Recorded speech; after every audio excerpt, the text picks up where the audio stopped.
If you like the video, make sure to like, subscribe, and comment.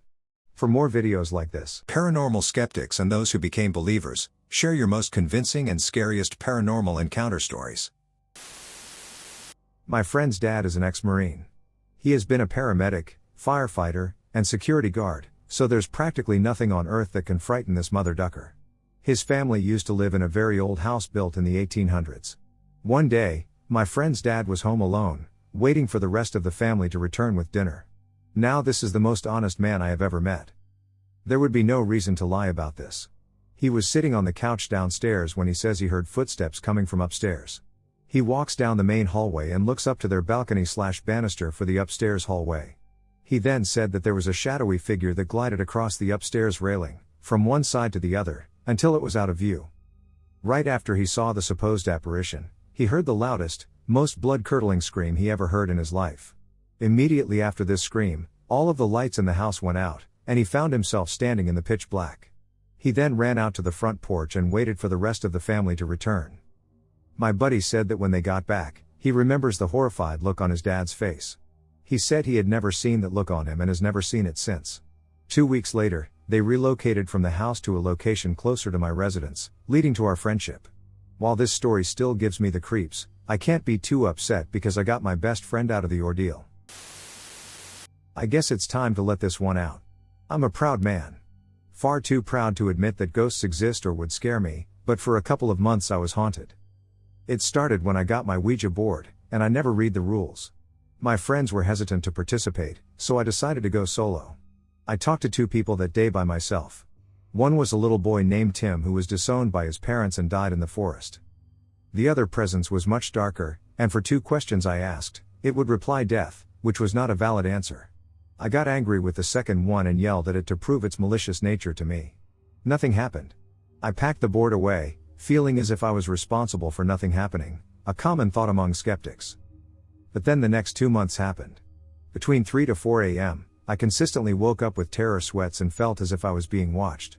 About 50 days in, I awoke to the most horrid screaming and a thud so loud I thought someone was breaking in. I jumped up and felt again like someone was in front of me, wanting me to die, yet there were no sounds from my upstairs housemates. I got so scared that I quit sleeping at night.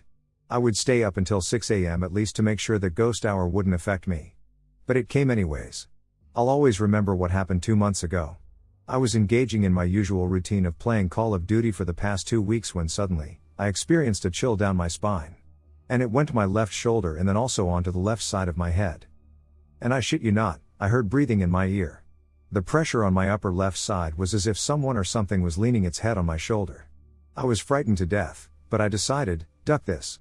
I got up, swung my fists, and screamed, F off and go away, and after that night, it seemed to stay away.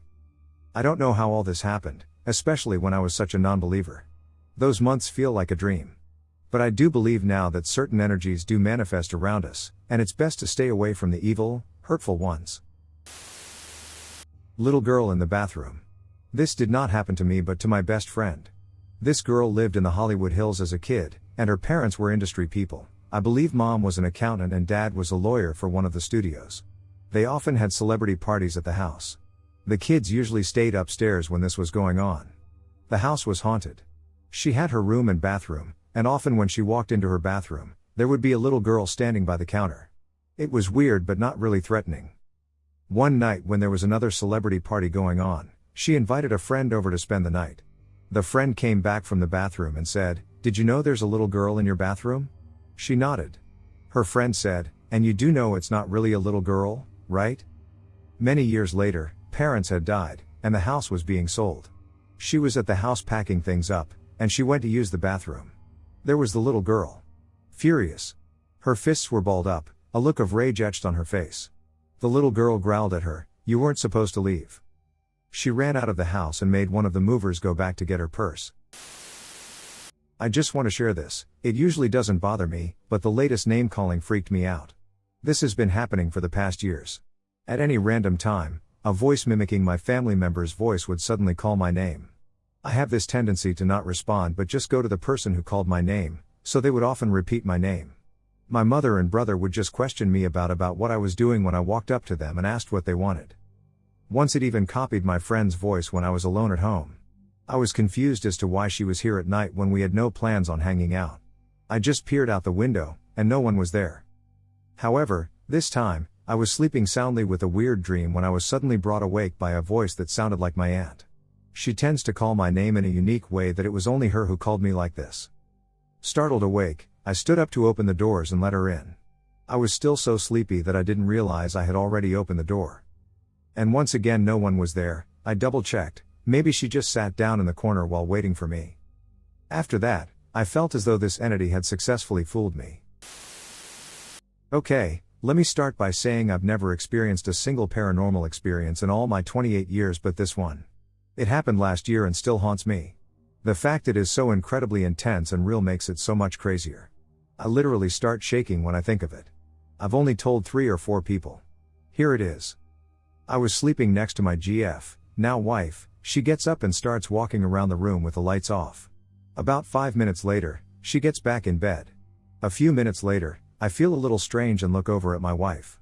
She's sitting straight up. I turn the light on and ask her what's wrong. I get no answer, no acknowledgement, except that she starts breathing heavily. I say her name a few more times and get very little back from her. I start to shake her, I'm really scared she's having a stroke or something, and say her name over and over and over. She finally looks at me and gets this sneer on her face that freaks me the duck out. This is the first point where I really start to feel like something is off. I start to say, "What's your name?" As though I'm talking to someone who just hit their head and may not be with it. In other words, I'm asking her to remember her name to try to draw her out of whatever has her head in a fog. I ask her a few more times, looking in her eyes, when all of a sudden, her pupils dilate to the point where they are black. I mean fast, too, like from normal to black in a split second. Right after this happens, she says, "The devil." It comes out of her in this voice that is not hers. I freak the duck out, grab her, and start praying. Like really praying. Commanding God to get whatever the duck has just taken over my wife to get out. About 15 seconds or so, my wife starts crying. I pull back a little, and she just says my name in this terrified, confused little animal voice. I hold her for a few more minutes, then we talk for a few minutes. She basically says she just felt blackness for a while, then remembers coming to in my arms. That's it. So I'm not even that spiritual of a person, or at least I wasn't until that clusterduck of a mind-altering night. It all happened so fast too. I still don't know what really happened, but not a single part of me thinks there's some non-spiritual explanation for it. My wife has never had another experience like that, and I've never had another paranormal experience of any kind. My brother thinks she had a mini stroke or something, and from the outside I would surely say the same thing. Needless to say, I didn't sleep well for a while, but as nothing has happened since, my life is entirely back to normal. I was either in 5th or 6th grade, so about 10 or 11 years old, and my cousin-in-law and I were walking out into my grandparents' woods to build a fort and explore the area. We were walking and talking about all kinds of stuff, and then we came to a ridge in the woods and started walking up it. There were trenches in the ridge that would be good to cover with trees and branches to make a pit-style fort, so we started looking for branches and logs to start building. When we got to the top of the ridge, we looked down into a clearing at the bottom, and there was a woman with black hair and what appeared to be an old-looking, white, long nightgown floating across the clearing. Both of our immediate reactions were to duck down and hide because we thought maybe we had wandered too far into the woods, onto someone else's property, and we would be in trouble. But then we looked at each other and realized what we had just seen and peeked up over the ridge to look down where she was again. We even said to each other, like in a cliché movie, "Did you just see what I saw?" So we knew we were both on the same page. When we looked back down, she was still there, floating slowly across the clearing perpendicular to our location. I recall that neither her legs nor her arms were moving, and she was about 6 inches off the ground, her hair billowing behind her as if she was moving quickly. She eventually floated behind trees and out of sight, and we were just stunned. We eventually ran back out of the woods to my grandparents' house and told everyone there what we had just seen, and people, of course, tried to laugh it off until others started telling their stories about experiences they've had out there. Strange lights in the sky follow them home, a phantom knocks on the outside walls of the house, seeing people in the house as clear as day, but they couldn't have been there, all kinds of weird shit. I've revisited the area several times since hoping I'd see her again or figure it out, but it hasn't happened. Dark figure changing shapes. This happened 45 years ago but has always bothered me. I and 2 other high school friends, we just graduated, were walking around the school campus, which also included a Quaker cemetery, Late at night. We sat down on a log just chatting when one of my friends noticed something about 100 feet from us. He brought it to our attention, and we all saw the same thing. Walking through the field about 100 feet away was a shadowy figure. It seemed to be changing from a dog to a beast to a hunched-over human. There was also a high-pitched, humming tone. Scared the hell out of all of us. The other two wanted to go over and investigate. On the other hand, I wanted to get out of there. After a little persuading, we all left. I didn't feel comfortable until we were in my friend's car and driving away from there. We do talk about this every so often and wonder what we actually saw. 45 years later and at 63, I have absolutely no idea. Help naming my only paranormal sighting. Fall of 2006 or 2007. I'm on my way home from university for a weekend with the family. The drive home consists largely of paved rural roads through the woods of northern Minnesota. Ditches are well maintained, but there are reasonably dense trees and brush just off the right-of-way. It's night but not pitch black. Enough to need headlights but still enough light to see the edge of the woods. This is a curvy road that is notoriously underpatrolled, and I'm young and like driving fast, so I'm cruising along at 55 to 60 through these turns. So I come around one of these winding turns, and as I do, the edge of my headlights catches a humanoid standing in the long grass in the ditch, maybe 50 feet from my car. As soon as my lights shine on it, though, it strides gracefully the 20 or so feet into the adjacent woods and out of sight. This thing must have been at least 7 feet tall, taller than a normal man, but standing erect, clearly not an animal on hind legs. Its appearance was gray, with no hair and very thin enough to see joints. If you imagine a stereotypical alien figure, you have a pretty good idea. And the way it walked was so graceful, it almost glided. So swift but calm. I didn't catch any facial features in those few moments. This is all I saw. My mind went into full-on red alert mode after seeing this, with the adrenaline rush and everything, and I seriously contemplated stopping to look for the thing or at least some tracks, but my fear and sense of self-preservation won out. I've bounced around explanations, a human, some animal, or, perhaps most likely, just a trick of my imagination and fatigue, but nothing totally satisfies my curiosity. I should add as an epilogue, and this is where it becomes certain that I'm really naive or just cracked, that I shared this with my job supervisor, somebody with a somewhat crappy past that had sometimes alluded to the paranormal, and he revealed having experiences with the same type of thing. He called them watchers and assured me that, as best he could tell, they were benevolent. He went further, though, describing more malevolent entities that had, for a lack of a better word, haunted him from time to time. That's all I have. My question to this community then, is there anything like this described in mythology or other sightings? I should say that I'm a Christian, and my explanation has settled upon this being some sort of minor demon, but I absolutely will not start researching demonology. I appreciate your feedback, and I appreciate the outlet that this community gives to these sorts of experiences. Please know that it helps people to have a listening ear like this with which to share. One of the scariest experiences of my life took place in SWPA. This happened in Washington County, Pennsylvania. Location of multiple events and sightings. Very remote. I was employed by a water transfer company that used high-density plastic pipeline to transport water across several miles of hills and valleys to frac sites.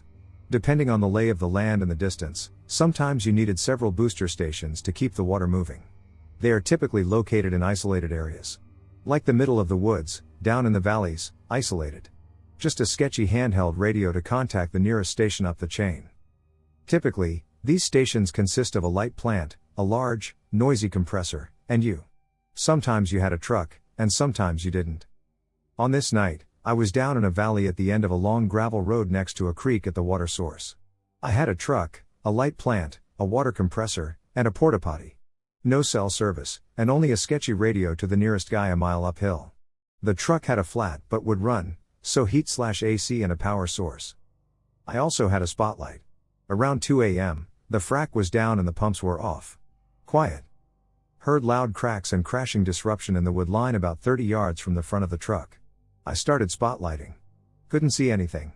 The next thing I hear is the loudest rib bones vibrating in my chest roar from that tree line, and a giant log came sailing out and hit the front of the truck. This roar made the side and rear view mirrors vibrate while it was going on. Then I heard the retreating crash. I was utterly terrified. I almost threw up, scared. The guy a mile away heard it. I had him come pick me up, and for the rest of the night, we ran down there together to fuel/start/stop the pumps. I never ventured out alone again after that. After I left that particular job, a few others had some scary experiences, but nothing quite like mine. I heard about this next part from a different crew of guys sometime after I had gone.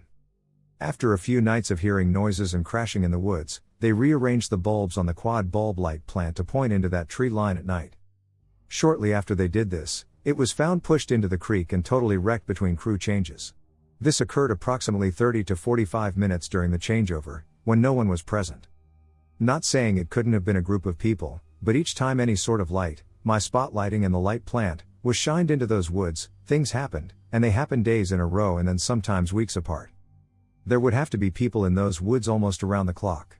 Very happy to get out of there. After this job finished, maybe a week or two later, a guy I trust and have known for years had to go down to the spot and pick up a piece of equipment shortly after sundown. Alone, he said as soon as he got out of the truck, he felt weird. It felt like he was being watched or that he shouldn't be there. This guy has sat in the woods alone on jobs all night and never got scared. He shook it off and got the equipment attached. On his way out, he said he saw something he will never forget. A huge hulking black figure standing in the tree line watched him drive by from about 4 feet away. Scared him literally almost to death. So I was in the 5th or 6th grade, hanging out with a friend at his parents' new house that they just finished building. We were in his family-attached 3-car garage, rummaging through boxes from his room in his old house. I can't remember exactly what we were looking for, but he turned to me and asked, "Want to see something crazy?"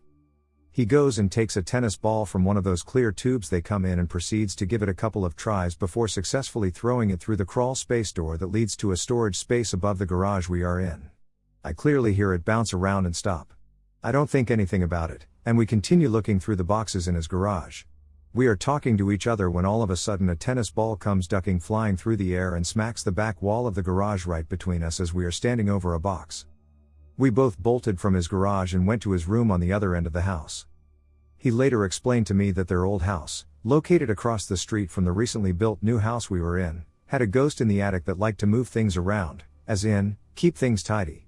He said in the past that you could hear the boxes being slowly slid on the floor, ceiling above you, or that you would place something in one place and check on it later, and it was in a completely different place in the attic. He believed that the ghost followed them to their new home. All I know is that the tennis ball experience freaked the hell out of me, and I refused to ever go back into their garage. Some facts: he was the youngest of 2 siblings, and his older brother was away at college, his dad was at work, and his mom had left us alone to go to the store. There was no one else at his house. Whoever was in that crawl space above their garage would have been heard walking around. My middle-aged accountant is a self-proclaimed sensitive from apparently a long lineage of sensitives. She's told me loads of eerie stories that make the hair on the back of your neck stand up. She's a smart, serious, and compassionate woman, so I never doubt her stories for a second. She was telling us the story of how she met her husband. It was actually when she was 13, and she was playing that I turn 3 times and look in the mirror, and I see the man I'm going to marry game with some girls in the bathroom. Well, she turned 3 times and saw a man with a mullet and a panther tattoo on his forearm. She remembers being grossed out by him and saying she would never marry that guy. She thought everyone else saw their future man too, so it didn't seem strange that she literally saw the person she was going to marry in the reflection. Fast forward through 1 failed marriage and starting a real estate business at the age of 40. She goes to a networking event at some bar for real estate. Who does she see in the late 1990s but a guy with a mullet and a panther tat on his forearm? She approaches him and says, "I'm sorry, and this will sound crazy, but I think I'm supposed to marry you." Apparently, he lost a bet, which explains why the mullet was temporary. Her paranormal experience clued her in that the present was the time in her life she would meet her soulmate. Oh, and he's sensitive too. One last story about them that blew my mind. They were driving out to some remote property they'd never seen, and they passed a huge wheat field. Massive. Well, they both felt something breeze through the car that caused him to pull over and go, "Whoa, did you feel that?" Well, he stops the car, opens the door, and just starts for the wheat field. Meanwhile, she locks up the car, throws on the hazards, and just hurries after him. He walks the length of this field, just plows through it to the line of trees at the back, maybe 3/4 mile from where the car still sits. He stops abruptly. A huge, crumbling graveyard sprawls in front of them. They both get a forbidding feeling, so they get the camera from the car and snap some photos because it was so bizarre. Fast forward to a few months later, they go to a housewarming party where this medium is doing a cleanse on the house. Just for fun, no one is sure if this stuff is real. Anyway, the medium looks at them and says, "You have photos in your glove box. Go get them." Whoa. She flips through the pages and says, "You can never return to this place. This is where your bodies are from your past lives. This holds true for both of you. Yes, you were married before, too." Whoa. My nephew lives with me in an old farmhouse built in the 1840s.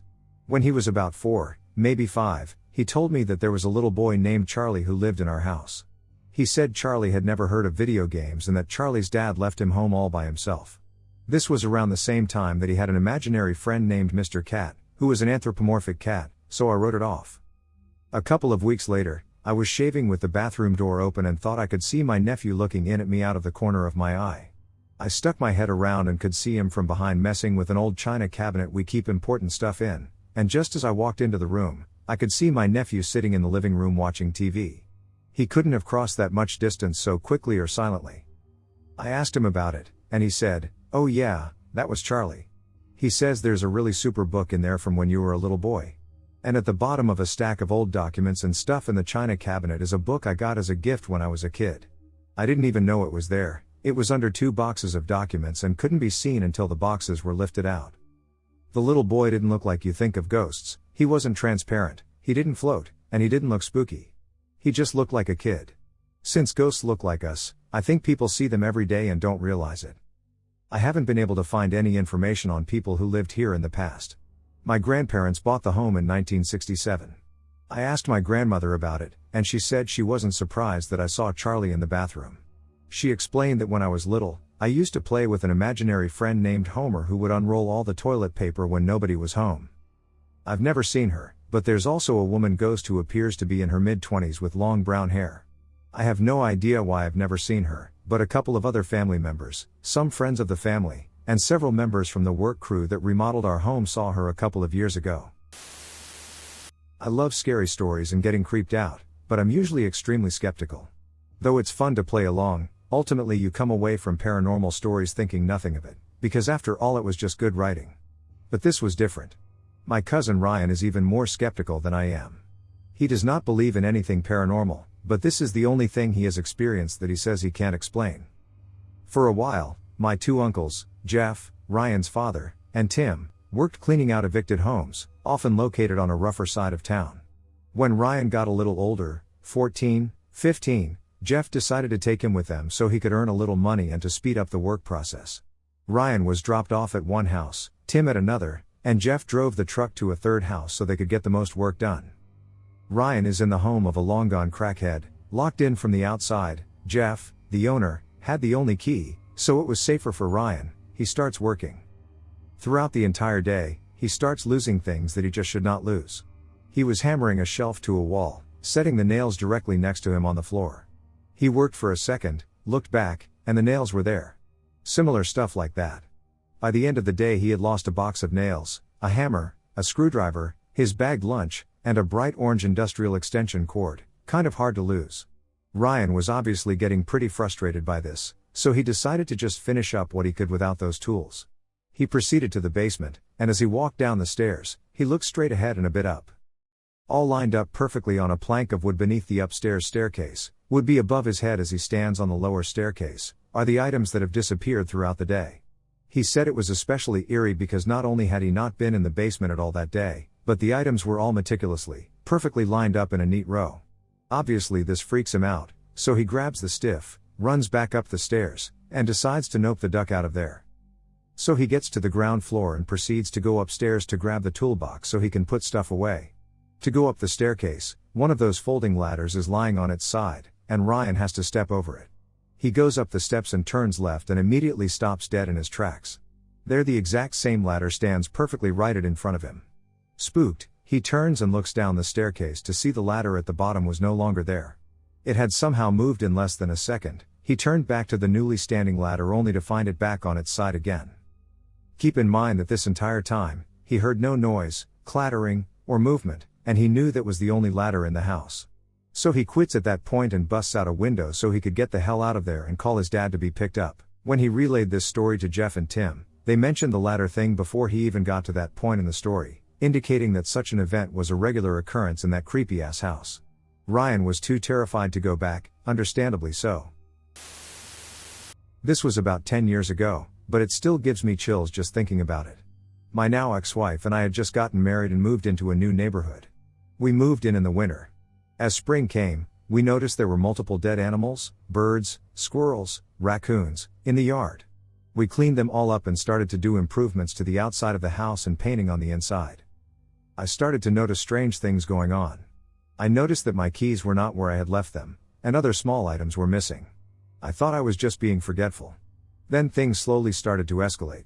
While in bed, I could swear I could hear a barely audible conversation, like a radio in a far room. As soon as I tried to focus on it, it would disappear. I started to hear footsteps at the other end of the house. One night while lying in bed, I heard a huge crash that woke me up out of dead sleep. I went into the kitchen and saw my kid's hamster cage on the floor about 15 feet from where it was. We would put it on the fridge at night because we had a cat and didn't want it getting to it. Now I know what you are thinking, the cat knocked it off. However, this cage had to fly over a breakfast bar and a kitchen table to reach its resting place. Then things got ugly. I would be sitting at home watching TV, and I would have this uncontrollable thought. What would it be like to be possessed? Or I want to be possessed. I couldn't get this thought out of my head. Couldn't concentrate on anything but that. I would literally have to say in my head, I love God, I love Jesus, over and over to get rid of the original thought. I need to add that I am not a religious person. As soon as I would leave the house, I would be fine. I never gave it a second thought. But as soon as I pulled in my driveway, it would start up again. Uncontrollable. I thought I was going crazy. I sat down with my wife, looked her in the eyes, and said, I think I'm going crazy. I've been having strange thoughts. She turned white, and before I could say any more, she said, You want to be possessed? Come to find out, for the past month, she had been having the exact same thoughts. Then we started to compare stories. She told me that she was lying in bed without me, I worked seconds at the time, and she could hear a man whispering through the baby monitor while our child was fussing. Needless to say, we moved out within the month. Ate the deposit. Her oldest daughter was still in school, and we had moved across town. On my days off, I was responsible for picking her up from the bus drop-off at that house. As soon as I turned the corner, those thoughts would flood my mind. I would get those thoughts. I would sit in my car in the driveway, without even going inside, and wait. I had experience with what I believed to be a demonic entity. I've never shared this story before, but for some reason, I feel like now is a good time. I was living with my ex, who was not a kind person. It was a rough time in my life. I was 22 and addicted to drugs, which he supplied, though to be fair, I was addicted before we met. His family was very dysfunctional, to say the least. His father had passed away a year before we got together. He had been a pastor, but he was also a terrible person. He did things to his children that no parent should ever even think about. He passed away in the house where these things had happened. There's more to the story, though. His sister had been heavily involved in satanic rituals with her ex and had actually sacrificed animals in the house, goats, chickens, cats, things like that. Not while I was there, I would have done anything to stop it. Altogether, it was a terrible situation. One day, they were talking about paranormal encounters, and as I walked into the house, I said, I've never really had anything like that happen to me. Well. I guess whatever was there saw that as an invitation. I went to take a shower, and while I was in there, I saw a shadow that looked like someone walked into the bathroom. I thought it was my ex coming in for something. I looked out, and no one was there. I figured I must have imagined it. But then, my purse flew off the counter and hit the side of the shower. That definitely freaked me out. Then, I heard a loud bang. His mom had two crosses, one on the sink counter and another on the back of the toilet. The toilet and the counter were only a few inches apart. When I looked, I saw that both crosses had fallen and somehow got caught on each other, upside down, stuck between the toilet and the sink. I ran out of there, completely naked, scared out of my mind. It was extremely embarrassing for me, as I don't typically enjoy people seeing me in my undies. That night, I went to sleep and woke up with sleep paralysis, which I had never experienced before or since. Something was on top of me, choking me. It was so dark, and I felt so evil. It was terrifying. I still think about this often because I like to try and rationalize things, but I can't. Nothing makes sense. I often wonder if the creature was something demonic or if it was just the evil spirit of his father, who had been a monster in real life. I've never shared this before. It scares me a little bit to write it because I would rather not bring that energy back, but I also really want to share it because it was crazy. Blue Ridge, Georgia spirits. This happened 9 years ago. My family and I were vacationing in the Blue Ridge GA mountains. We rented a cabin for a week high up on one of the mountains off of Oshka Road. The first night was 100% normal. The next day we woke up, left the cabin, did all the tourist stuff in Blue Ridge, hiked some trails, and came back to the cabin. Everything was perfectly fine. We all went to bed for the night. Around 3 a.m., I woke up and could hear 4 to 5 voices in the kitchen. The kitchen was down the hall from the master bedroom. Once I knew I was fully awake and could still hear the voices, I realized they were speaking some Native American language. I quietly reached over and retrieved my pistol from the nightstand beside the bed. I crept to the bedroom door and exited into the hall. As soon as I entered the hall, the voices stopped. I cleared the house and found nothing. I went back to bed and eventually fell back asleep. The next night wound up being an exact repeat of the previous night. At 3 a.m., I woke up to the sound of Native American voices. I quickly grabbed a pistol, exited the bedroom, and the voices immediately stopped. The house is empty except for my family. I am unable to share this information with my family, as it would likely cause them to panic, and we would have to vacate the cabin for which I invested nearly $3,000. I began to wonder if I was losing my grip on reality. I thought maybe I was losing it. Jump to the next night. We're outside the cabin having a bonfire, just hanging out. This medium-sized dog walks out of the woods and decides he's going to hang out with us. The kids are happy petting him, me, not so much. At this point in my life, I hated dogs. Wasn't scared of them, just really didn't like them. At one point I get sick of the little dog being around, so I chase him off.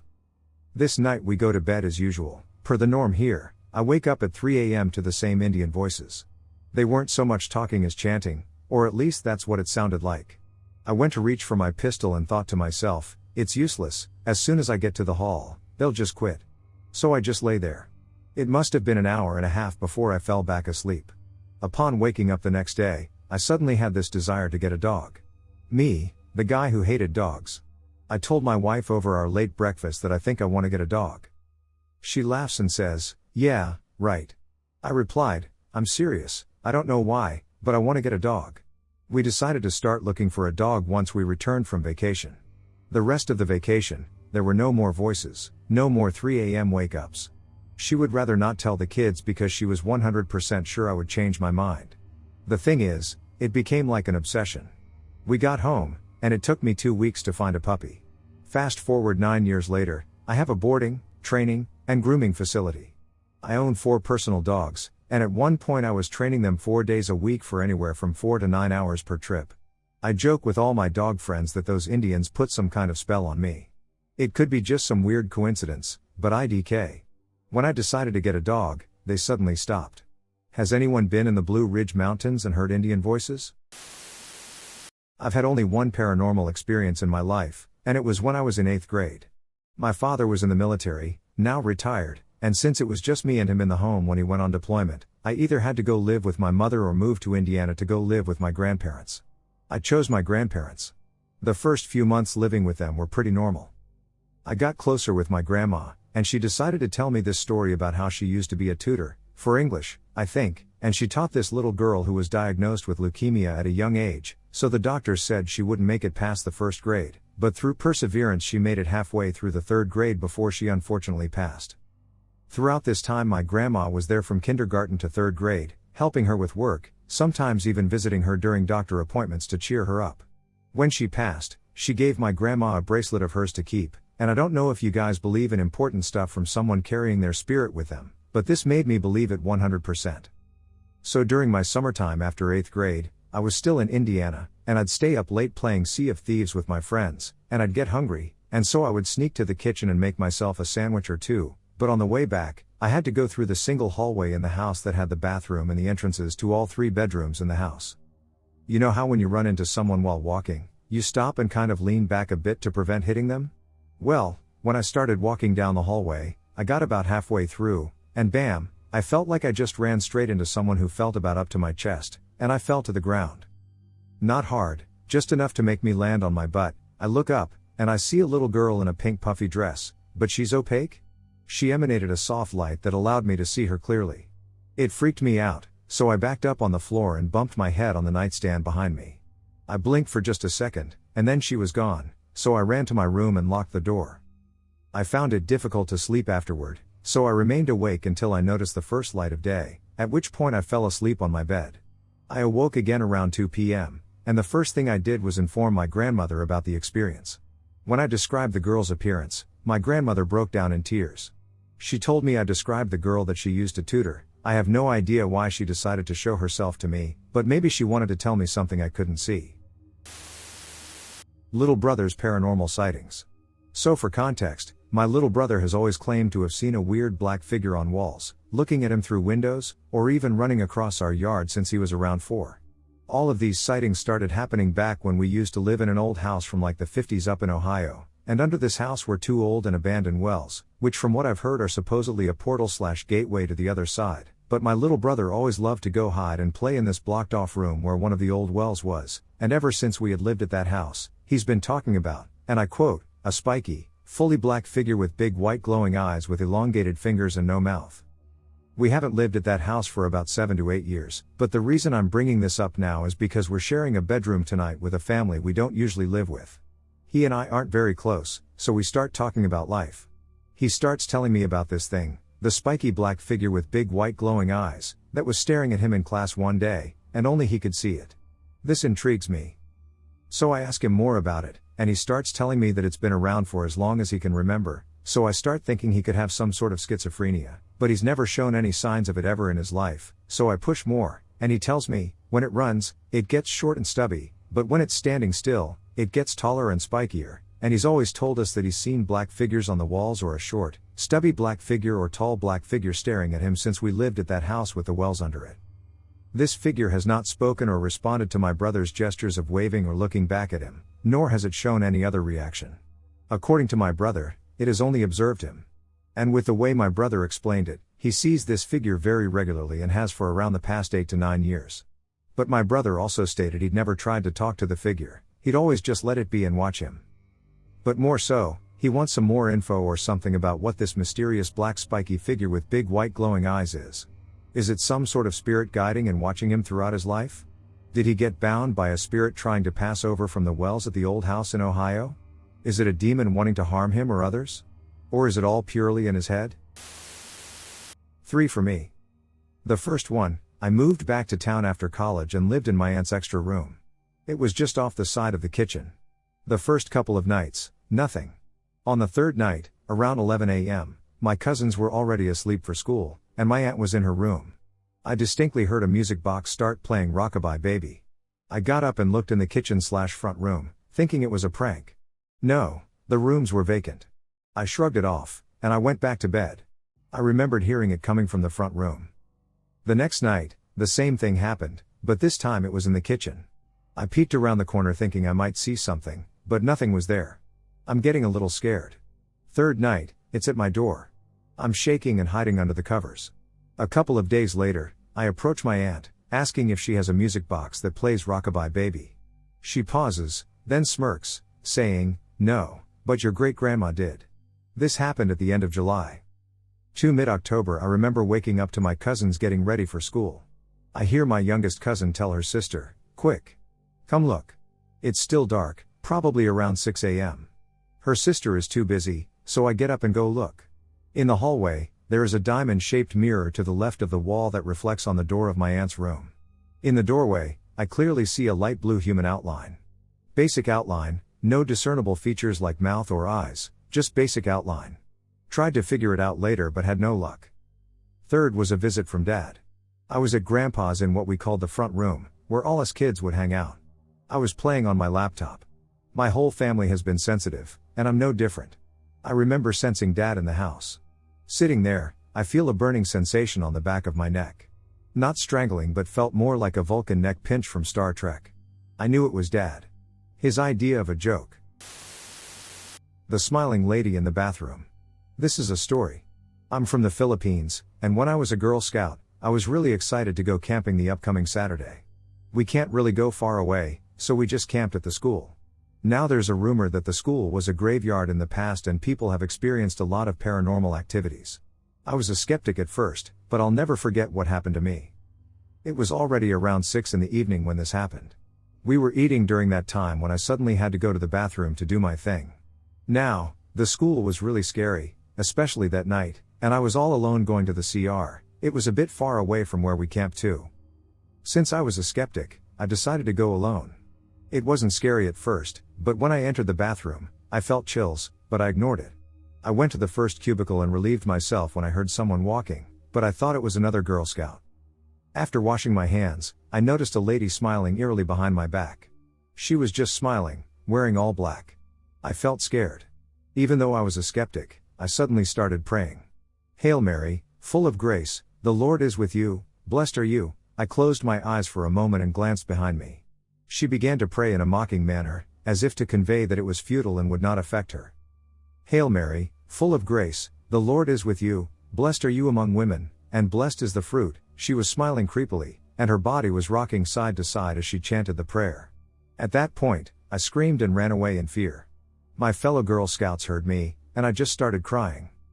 Ever since that happened, I never went to that bathroom ever again. I randomly remember what happened, and sometimes I'm even scared to go to my bathroom. My paranormal experiences. I've always seen things since I was young, and I used to believe I was hallucinating. At this point I just want someone to listen to this, and I don't care if anyone believes me. I have stories to share, and maybe someone younger could learn a thing or two from this. I don't remember exactly when it started, but I know from my mom that when my little sister was born, I started having night terrors. She said I would stand up on my bed, I was about 3 at the time, by the way, with my eyes staring blankly and start screaming and shaking. The first time it happened, she called my grandmother, who came over to the house. We live in the deep south, and she was half a mile away through the woods, and she carried me out of the house and into the night air even though it was the middle of winter. I have no memory of it, but I was told I stopped and went back to sleep without telling anyone what had happened. My mom originally thought I had a seizure, but my grandmother explained otherwise and said my aunt used to have them too. Thereafter, when I would have one, my mom would put me in a tub of cold water. I remember waking up in a cold bath with my mom, but not any dreams before that. But I've also been told that I was convinced a little girl lived in my room and wanted to eat the baby. I don't remember that. Being raised in a very religious household, I didn't see my first horror movie until I was 14 years old and had no exposure to the paranormal world. Therefore, I don't think I could have imagined it, but I'm not sure. One day when my sister was about 4 years old, she woke me up bawling, saying that something was in our baby room, where my 18-month-old brother and our newborn sister were sleeping, and she had heard it growling, but she couldn't see it, and she was afraid. I thought she was messing around until I went in, heard it, and saw red eyes under the crib. I screamed for my mom and told her to call our cousin, the nearest person with a gun, to come shoot it. Not believing me, she took the babies out of the crib and was going to take us outside to relax and forget about it. Then, she got clawed. She attempted to dismiss it, but instead, she took us to our grandmother's house, where she returned and prayed over the situation. Thereafter, I didn't see anything for several years, and to this day my mom believes it was the prayers that did it. I'll spare you the details, but something terrible happened to me once. You know how everyone has that big, bad thing in their life? When I was about 8 years old, that was mine. I thought for sure one of them had something to do with it, but now I know better. Sometimes shit just happens, and it isn't pretty. But when I was around 12 years old, I was walking through the woods, and I saw something again. Remember, this is the middle of nowhere, and there are places where if you don't know what you're doing, you may not be able to escape. I was experienced and so confident in myself, I was convinced that I could go out hiking for the morning and be fine. I took a backpack, some water, and left a note for my mom before hiking out. Surprisingly, she was fine with the whole thing. Now, there is known to be a Native American burial site and a few ritual sites on our property. It's about 200 acres combined, so there were many places to choose from. We only have one cave on the property, and it's tiny, a much better hiding place for a bear. We have these small black bears that average about 4 feet in height. We call them honey bears, or a mountain lion then for a human. Nonetheless, I was convinced I was going in it. Now, this cave is in a small rock face, maybe 8 feet max, that is just covered in moss and all these minerals and stuff. The woods are so beautiful that it's disorienting, and the many granite formations make it easy to get lost. So you can guess I had a hard time finding that cave. I did find this place with a few arrowheads, though, and decided to pick them up. When I did, I swear I heard a drumbeat before the woods went dead silent. If you've ever spent any amount of time in the woods, you know that if it ever gets silent, like completely silent, you run, quietly and quickly and without letting whatever may be coming see you. As a naive child, I simply thought, this is strange. Then, about 15 feet away from me, I saw this apparition of a Native American man in full traditional dress, headdress, and deer skin and paint, all materializing out of the ground. He just looked at me and stood there expectantly. I thought, holy crap, this is why we don't take stuff from these places. I wanted to throw the arrowhead and run, but I thought that would be disrespectful and might not end well for me. So I slowly laid it down and walked away. He disappeared shortly after. I still avoid that area to this day whenever I'm hiking at home. I love those woods, but I've learned that some things there aren't meant to be touched, found, or seen. I've had and continue to have many experiences, but these are the ones that stood out to me. I'm no expert, but my advice would be to always do your research and be respectful. Protect your young kids and don't go in shady places alone. Trust your gut and don't take what doesn't belong to you. If you do something wrong, own it and make it right, or you'll face consequences. That's all I have to say. One weekend, I was at my dad's house. He went to the upstairs bathroom to shave and heard footsteps in my stepsister's room. I thought it was him walking around initially, so I got up to find him standing at her closed door. He looks back at me and whispers, "You can hear that too, right?" I nodded, and he opened the door slowly. My stepsister was asleep and had never been awake apparently. There was no way she could have crossed the room, gotten in bed, and pretended to be that convincingly asleep in the 2 seconds it took my dad to open the door. He went in and checked her TV, which had never been on. She had one of those big ones from the 90s that would get warm when turned on, and the radio hadn't been on either. He figured maybe it was the beat of a song or something. Thereafter, we heard the footsteps a number of times, usually very early in the morning. Some of the footsteps were so heavy, they'd shake the ceiling fan of the dining room directly under her bedroom, and they'd woken her up a few times as well. Whenever I'd shower at my dad's, I always felt like someone was standing behind me. Eventually, I got so stressed and paranoid that I refused to shower at the house or even go into the upstairs bathroom. My dad asked me one day, "Do you ever feel like someone's in the shower with you when you're here?" I had been experiencing this sensation for months, but I had never brought it up to anyone. I had 2 paranormal experiences when I was a teenager. When I was a teenager, I had 2 paranormal experiences. I'm 27 now but still remember these experiences. Experience 1, this was when I was around 13. I remember playing my Game Boy at night. I wasn't tired yet, so I knew I wasn't hallucinating. After completing my game, I placed the Game Boy beneath my bed. A couple of minutes passed by, and I realized I had forgotten to turn my Game Boy off. It started playing dungeon music from the home screen while it was under my bed. I thought to myself, crap. I left my Game Boy on. Before I could turn it off, I noticed a floating ball of light hovering above my rocking chair. At this point my Game Boy is playing its creepy background music that I need to turn off under my bed. I'm looking at this ball of light, and I practically turn white. The hairs on my body perk up, and this is when I took a mad dash to my light switch. When I ran to turn the lights on as fast as I could, the ball of light disappeared after I turned on the lights. It turned out I had what was a very, very old chair that my great-grandma used to sit in every day. It could have been her, my mom said. We ended up moving the chair out of my room. Experience 2, this was when I was 14. My parents were on the verge of sending me to a camp designed for drug-abusing or misbehaving kids. I and my mom go at night to drop me off at my parents' office for these boot camp people to come get me. I and my mom are yelling at each other, and this is when my mother tried to curse me. She said to me, "I wish God would send Satan to teach me a lesson." Suddenly, the car turned off without the engine making a sound. The radio, engine, and everything completely turned off soundlessly. She tried turning the car back on. This was a brand new car, so it wasn't a shitbox, and we got the car running again with a turn of the key. When we made it to my mom's office so I could get picked up by a boot camp guy, we started hearing phantom music that sounded like creepy carnival music playing out of thin air in front of us. It was music playing like it was right in front of us. There was no source of the music, it was phantom music playing at night in our presence. At this point my mother starts praying that she didn't mean to curse me.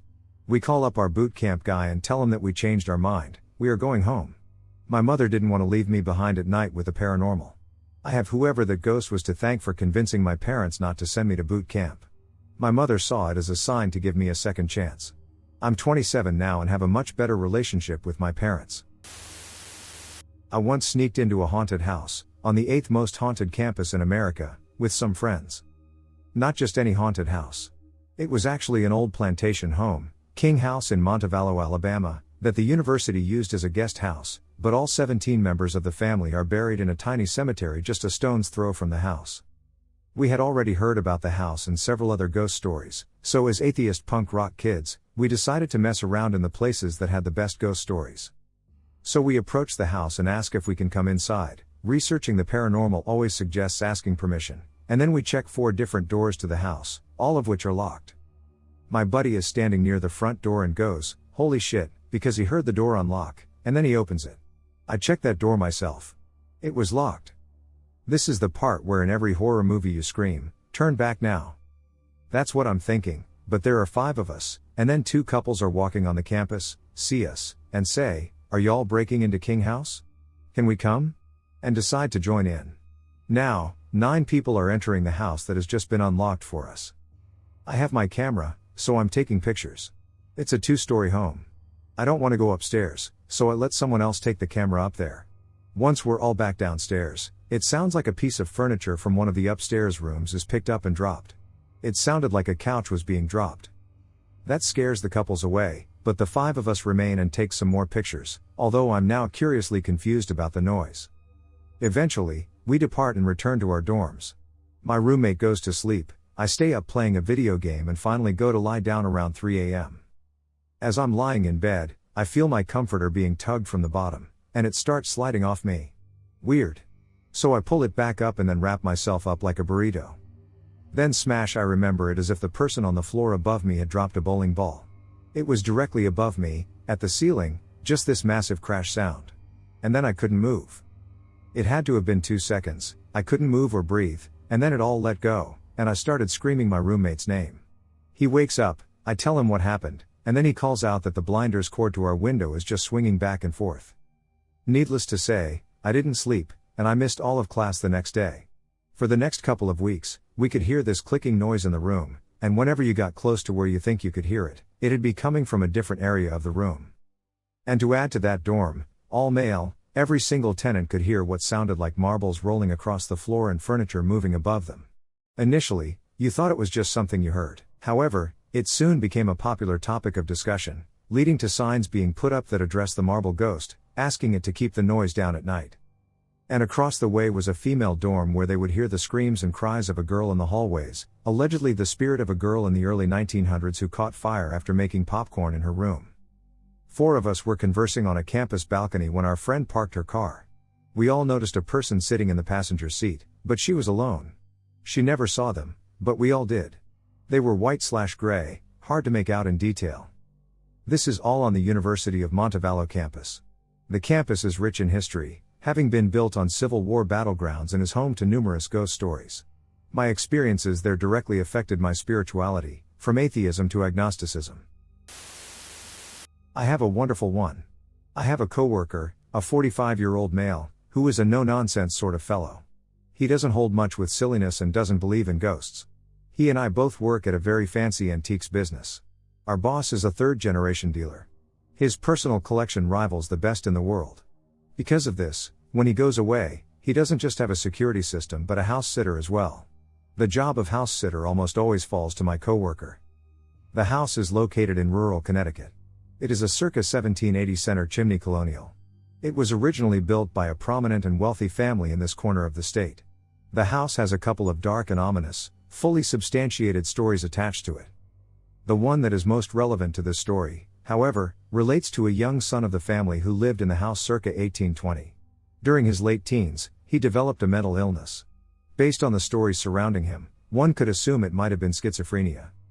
Anyway, the family, not knowing what to do with their violent and unpredictable son, locked him in an upstairs bedroom and fed him through a hole that was cut in the wall.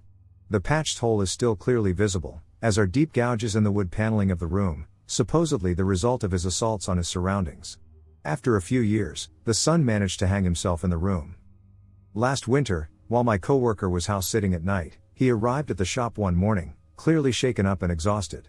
He then proceeded to share with me his experiences from the previous evening. He had been sitting downstairs in the keeping room at about 10 p.m. watching TV. He started hearing strange sounds coming from upstairs, movement and shuffling. He turned the TV off so he could listen better. The movements continued for about 30 seconds while he listened. He decided a bat must have gotten into the house, not uncommon in an 18th century building. As he climbed the back staircase to investigate, he distinctly heard a man's laughter coming from the bedroom at the top left of the staircase, the bedroom where the son had been imprisoned and ended themselves. He said all the hairs stood up on the backs of his arms. He described the laugh as not good, not happy.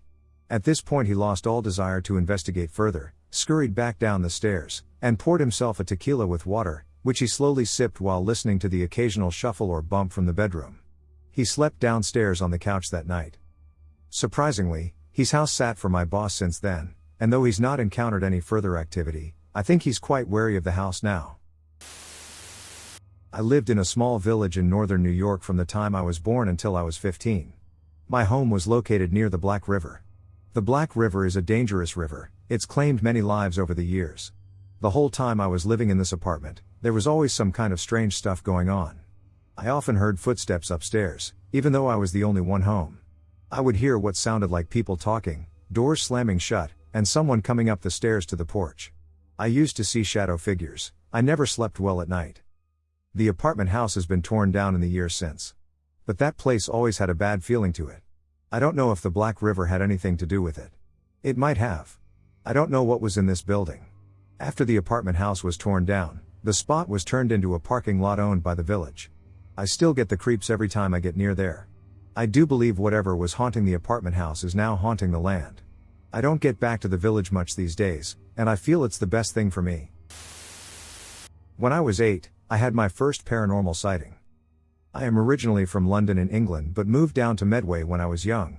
We have lived in the same house since we moved, and ever since I can remember, I've always felt like something was watching me when I was there, but I couldn't figure out what it was. When I was 8, I had my first paranormal sighting. Where I was sleeping room-wise at the time was facing the banister of the stairs, which is basically fancy words for the stair railing. I had the smallest room as well, where it was a tight fit for me to get all my belongings into. One morning at that age, I woke up to seeing a black figure, no face or skin. What was looked like a hood over the back of its head staring at me. It didn't move an inch, and this was an occurring pattern most nights. I'd wake up in the early hours of the morning. The last time it happened, I got so scared that I ran to my dad, and it tried to grab me. When my dad looked, he couldn't see a thing at all in the house but told me of small occurrences he could explain, like being tucked in bed, hearing unexplainable running across the landing when he was fast asleep, or banging noises late at night.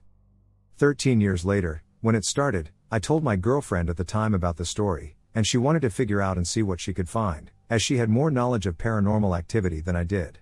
About 10 minutes into searching, she kept looking at the same China doll. We got this China doll, depicting a Native American, during our trip to Alabama in America. The doll wore light brown clothing and emitted a creepy vibe, which is why I avoided it.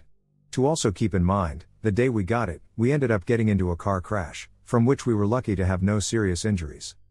That night she wanted to try to get a response, and I never expected what came next. She started speaking to it, saying why it was picking on us in small bits like that, which never worked.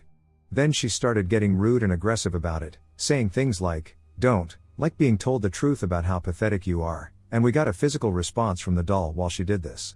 The doll started blinking, moving its arms and legs. The doll also began to twist its neck involuntarily.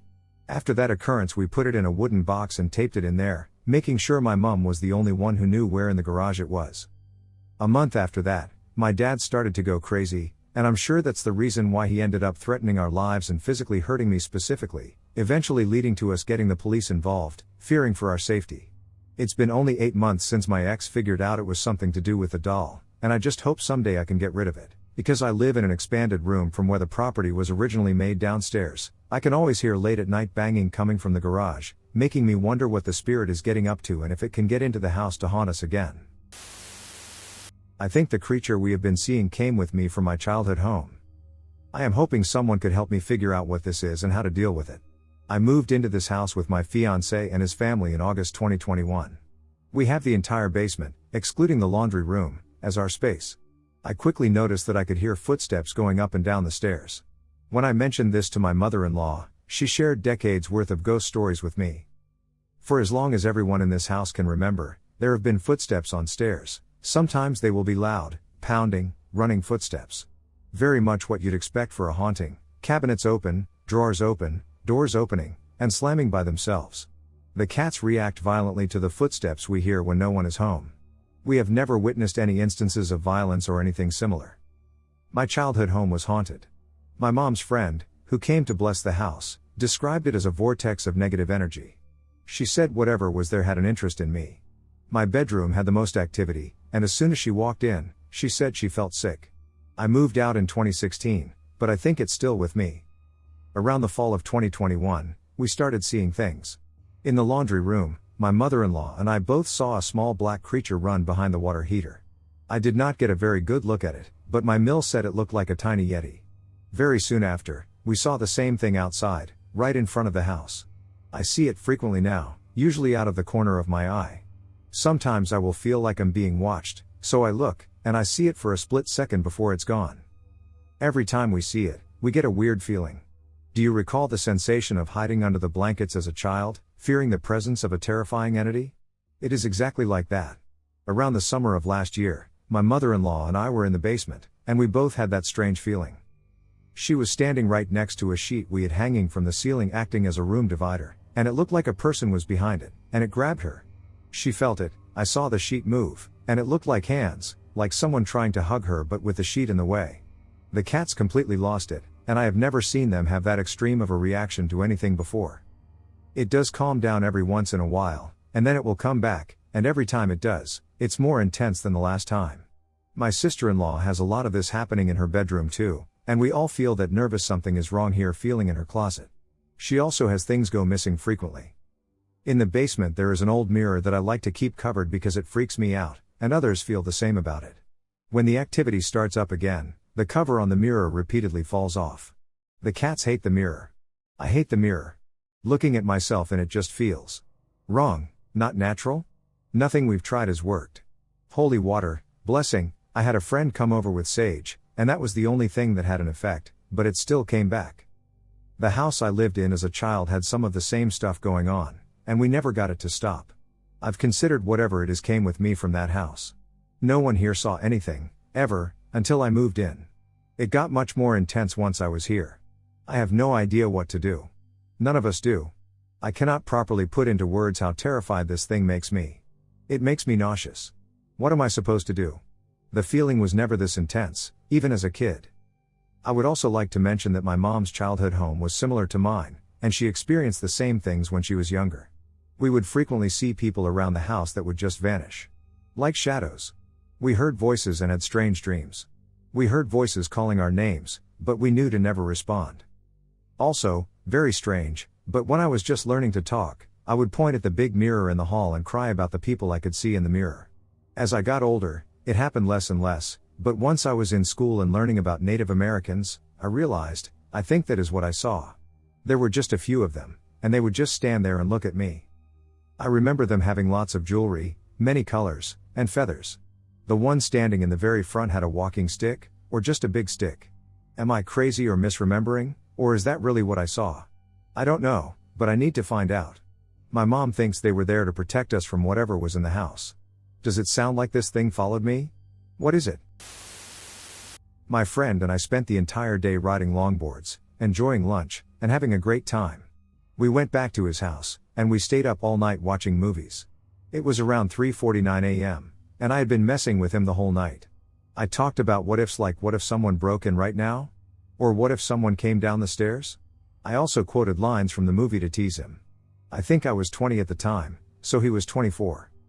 Anyways, we continued watching the movie, and I saw a shadow in the corner of my eye by his front door. I just ignored it at first, but I noticed it lingering, so I turned my head and looked directly at it. The entity was on the left glass window panel in the middle. He had a door with a glass panel at the top, and then on the right there was another glass panel, so I asked my friend to look as I kept my eyes locked on this entity. He thought I was just messing with him again, but he heard the frantic seriousness in my voice, and he turned his head and looked as well. We both watched what seemed to be a black figure with a very dull but detailed flowing dress, probably around 5 feet tall. It moved from the left of the window and grew to what seemed to be a height of 70 feet, reaching the top of the glass panel above his door, and continued to the right window and exceeded the size of the window. We both watched it and didn't say a word, we were just stunned seeing what the hell was in front of us. As the entity started to move away from the window, both of us stood up, grabbed knives from the kitchen, and looked outside. As we walked towards his car, we noticed the trunk was open. There was no theft. We went around back to see if someone was trying to break. There was nothing. We both got inside and stayed up until the sun came out. So do you think it was someone trying to break in or something paranormal? This is my go-to story for paranormal story time. My uncle told me this story at dinner the day it happened. I hung on to every word because I have never heard a first-hand ghost story, let alone from a close family member. He was working as a building manager for a soon-to-be-open Hispanic theater in the old Tivoli Theater in the Columbia Heights neighborhood in Washington, D.C. I was familiar with the building because I had spent a few Saturdays moving building materials up the 2 flights of stairs to what was considered the first floor even though it was 2 floors up. The lobby area had a clear difference between what was new and what was old. There were a few empty, yet to be renovated, spaces to stash materials that were completely void of color and looked like no one had been in them for decades. One Wednesday they had 2 elevator technicians coming in, and my uncle was responsible for making sure they could get what they needed and provide information about the building. When they started testing the elevators, one technician rode up and down while the other stood in the lobby. The technician in the lobby was waiting for his coworker and noticed a mist coming from one of the unrenovated spaces. He begins to approach the area when he sees a man step out from a wall wearing a dated 3-piece suit and a bowler hat. The technician stops abruptly. The man in the bowler hat takes a few more steps. Then they lock eyes. The man displays a look of utter shock, touches the wall, and then disappears. This elevator technician bolts down the stairs, goes across the street, and is inhaling a cigarette with shaky hands when my uncle comes out to ask him what he's doing off the job. My uncle clearly sees the man is spooked out, and it takes him a good half an hour for him to calm down enough to tell the story. My uncle understands the situation and advises him to gather his tools and conclude the day. The stairwell to the first floor has old photos of the building and area. The technician sees a picture on the wall and exclaims, "That's him. That's the person I saw." It was the owner of the building who hung himself in the theater the day after the stock market crashed. For some background, I live in Sydney's west. Nothing ducking happens here, paranormal. I had a relative come up from Melbourne to stay the week, and we decided to go see a movie, and being 17, we decided to see the 9 p.m. screening. The cinema is literally a 3-minute walk, so I legged it. As the movie finished, it was close to midnight, and everyone exited the cinema and got into their cars, and we lit a cigarette and started walking. As we walked past the McDonald's near my house, we decided to cut through the park and save some extra time instead of walking straight and turning directly into my street. Mind you, there is no light in this park, and it's covered with trees easily 10 meters tall. Oh, and a bonus, it's known for people going there to do drugs. So we decide to go through, and we're just talking about the film and what are the most favorite parts. This is as we're nearing the exit, short walk. As we navigate under the streetlight, my relative stops abruptly, seemingly frozen in fear. I turn around to find him shaking and whispering, "Did you hear that?" I immediately felt the hairs on my neck stand up and looked around. For the love of God, I wish I hadn't. I stood there frozen until my relative turned around and saw what I saw in the park. It looked like a dog sitting on all fours, sniffing around. We were petrified. It was near the swings, and we walked by there not even a second ago, and no more than a few meters away. After what felt like an eternity, it turned its head towards us and sniffed, and that was when my ducking relative had to say the scariest ducking thing. "Yusuf. It has no eyes." I broke down, and time slowed to a stop as I looked closer and noticed what he saw. It had the sockets, but they were sealed, and at that moment I exhaled, and its head shot straight towards us, almost like it heard me breathe. My mind's screaming run, but my body is frozen, that is until it stood on 2 feet and towered over the swing, which was easily 2.5 meters tall. It was a blur the next moment, all I heard was "run." And my relative grabbing my shirt, and Lord did we run, and for those 20 seconds I didn't hear my relative, or cars, or even my breath. I just heard it. Breathing, running. Its legs hitting the ground. We turned the corner from the alleyway, and thankfully my dad was locking up the front door when he saw us. He just asked what's wrong, and we couldn't talk, we just quickly turned around to make sure it wasn't there, and it stopped. At the edge of the alleyway, with its hand on my side gate, sitting in a perched position. Didn't sleep much that night. Or week. Georgia 2011. My childhood paranormal experience. I moved to Georgia when I was 13 years old into a fairly nice neighborhood after my dad got a promotion. I mention this because it's not typical that paranormal experiences occur within relatively new homes. It was maybe a 10-year-old house. No deaths in the house, and we got the house from a nice young family searching for a larger home. I always lived in warm, cozy, and inviting homes growing up, and this one felt immediately unsettling. My parents' room was downstairs, along with everything else you'd typically find on the main level of a home. Upstairs were just guest bedrooms and an entertainment room/office. One of the upstairs rooms is where I slept. Downstairs always had calm and positive energy, where I always felt secure, regardless of if I was home alone or not. Upstairs was a different story. I would feel cold randomly, like an uneasy energy was around me. I'd swear I saw shadows, and that was the extent of it the first few months of being there. We only lived there 6 months before moving to a home across the street, so this was a brief moment in my life. The last 3 months of living in that house, I would wake up feeling like I wasn't alone, I was being watched, and I was unwelcome up there. It wasn't just the creepy feeling from before, but this one was more alarming. I'd have doors open at night, lights turned on, and the most unexplainable thing was my TV in my room would not only turn on but would be set to a channel I'd never watch and be set at full blast volume. My parents would yell at me for waking them up with the TV, and I told them it wasn't me. They thought I was lying and were staying awake at night. While I lived here, I was always unhappy, sad, and felt alone. I blamed it on moving across the country during a tough time in my childhood. I started thinking I was crazy. Then we got the opportunity to move to a home directly across the street from the original home my parents wanted. We moved out and into the new home, and immediately everything was drastically better. There was no negativity, no fear, only calm and happy vibes.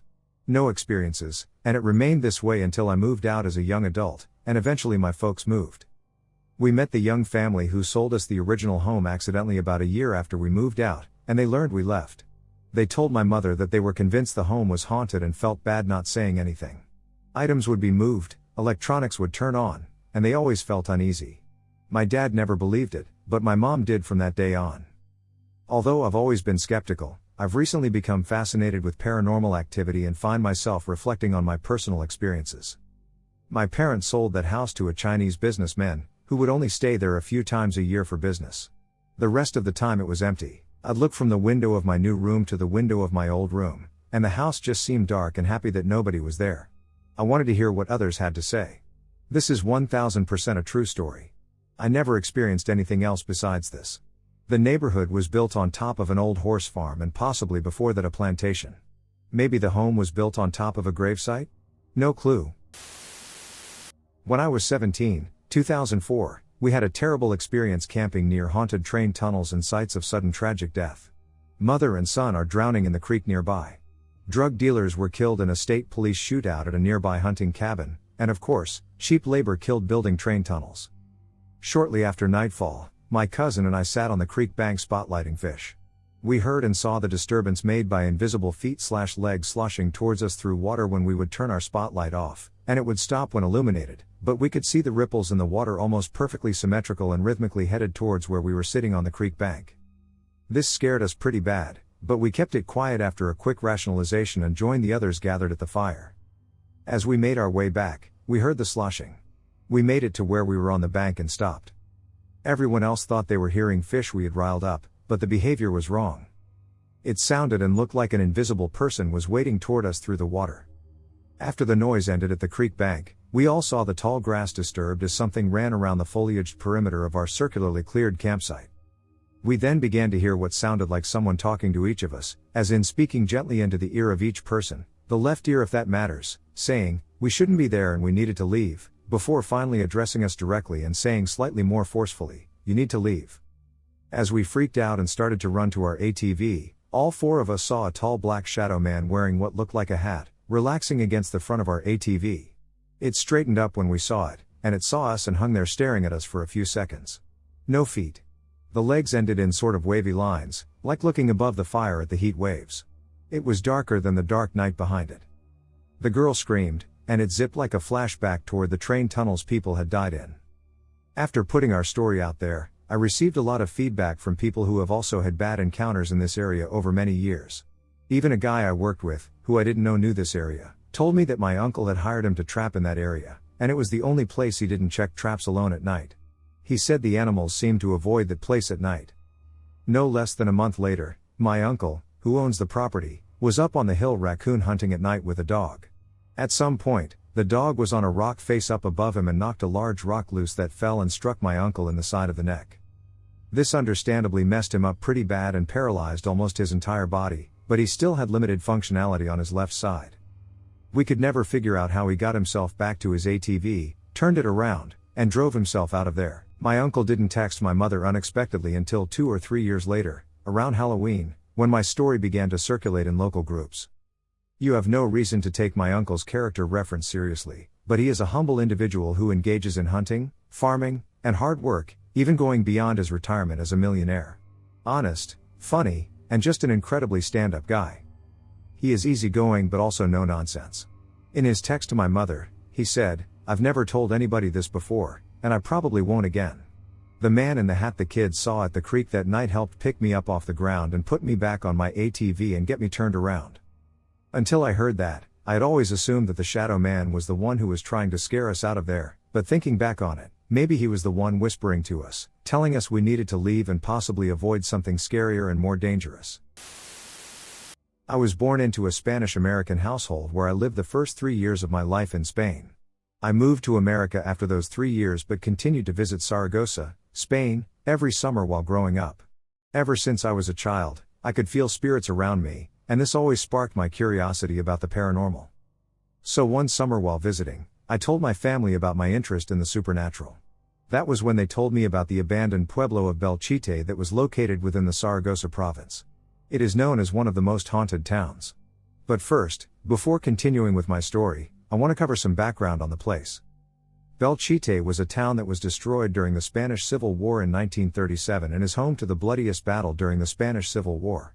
In just 2 weeks, one of the most prosperous towns in the region, known as Aragon, was destroyed. It was a battle between the Republicans and the Nationalists. It was brutal. Approximately 6,000 people died in 2 weeks. To add insult to injury, Franco, the leader of Spain at the time, forced the few that remained to leave Belchite and build Nuevo Belchite, or New Belchite, right beside the ruins. He wanted Belchite's ruins to serve as a monument to war. During those 2 weeks, people lived in pure hell. They were hungry due to being cut off from supplies and shot at day and night. There were so many bodies that when stacked, they reached over a story high and were burned with gasoline because there wasn't time to bury all of them. They threw some of the bodies into holes, where they remain to this day. Now with all this in mind, let's return to the story. After hearing about Belchite, both my father and I quickly became obsessed with seeing the place. We packed a bag with a camera and some snacks and set off in our rental car. After a 45-minute drive in the sunny countryside, we see the first signs of our destination. I remember noticing how the soil changed from the normal golden color to a sort of red tone the closer we got. It reminded of blood. We parked and started searching for a way into the old town. At last we located an entrance and made our way in. Immediately we were deafened by pure silence. It was like we crossed an invisible line that separated Belchite from the rest of the world. All around us were the remains of buildings pocked with bullets, cobbled streets, and empty windows that looked like eyes. Once we made our way inside, we were greeted by a decaying church without a ceiling. In the corners were remnants of angel faces that stared down at us from above. Their empty expressions linger in my mind. How many people gathered beneath them praying to be saved? Immediately I felt an overwhelming sense of sadness. How many died when the roof caved in from artillery? At first the only thing we heard was the whistling wind and the crunching of red gravel beneath our feet. The deeper we ventured into the site, the stranger things became.